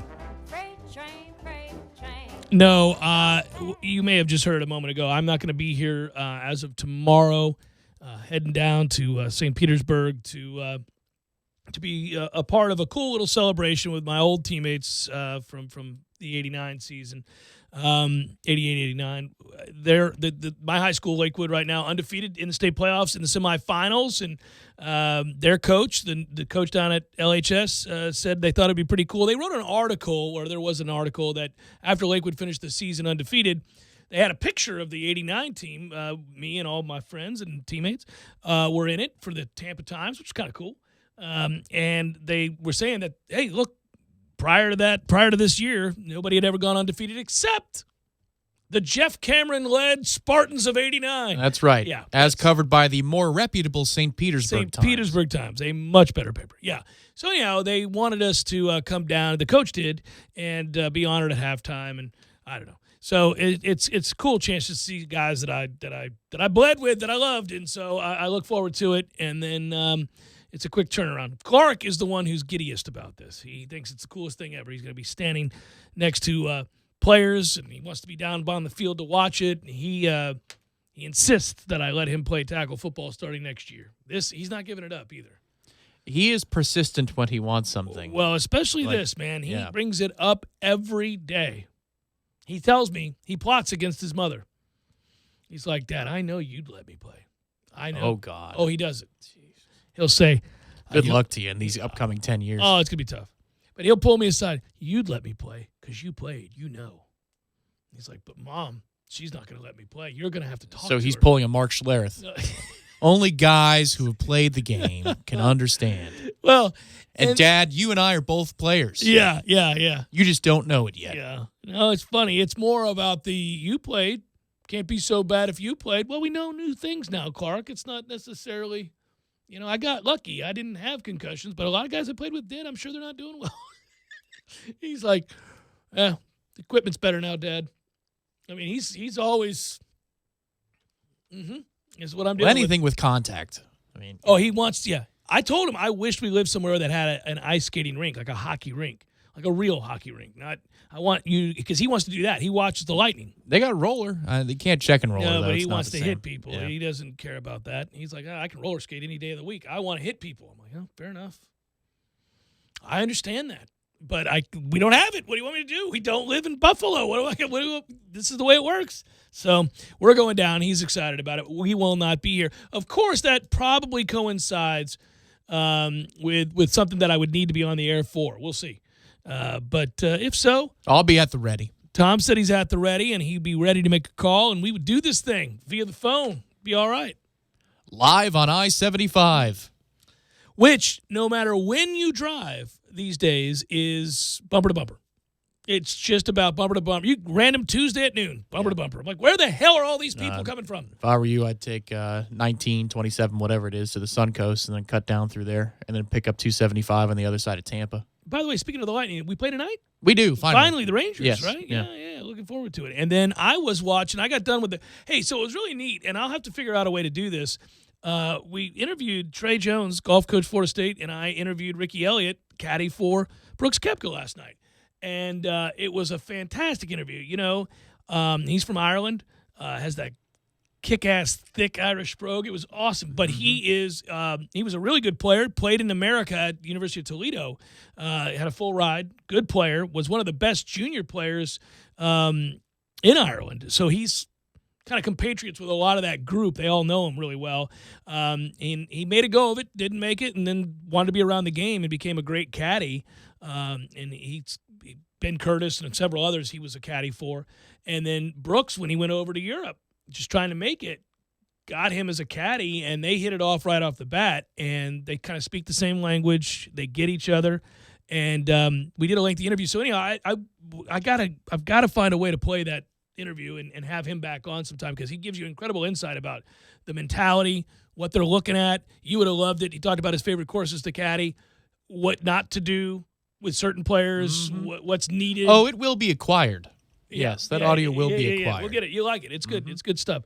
We'll send them a Jerry's cigar, which you can get at jerrycigarshop.com Jerry's! or by stopping by 2810 Share Road, 2910 Curry Forest Parkway. But I'm sure my friends at SiriusXM that I've talked to in the ops department, the colleagues in the business, They know. They know. Here you go. I'll send you a Jerry's cigar. So we got football tonight, right? We're playing it right here on these airwaves? Yeah, Thursday night football. I know, that's what Yeah, I'm saying. Steelers and Browns. A couple of programming notes. So then you have Soccer Guys coming up next, obviously, Which at 6 is p.m. great, always. But then Saturday, it gets upended. If you're a Soccer Guys 9 a.m. person, you're going to tune in at 9 a.m. on Saturday and hear us. It's a noon kick. So we have a 9 a.m. Tallahassee game day pregame coverage, 2-hour show as usual. 8 a.m. Soccer Guys, 8:30 a.m. Saturday morning bottle share. Boom. Just like that. Good times. What a lineup. We're golden. We're going to be good. Good work out of you. Good work, Matthew. Be well, everybody. Have a great night. Stay tuned.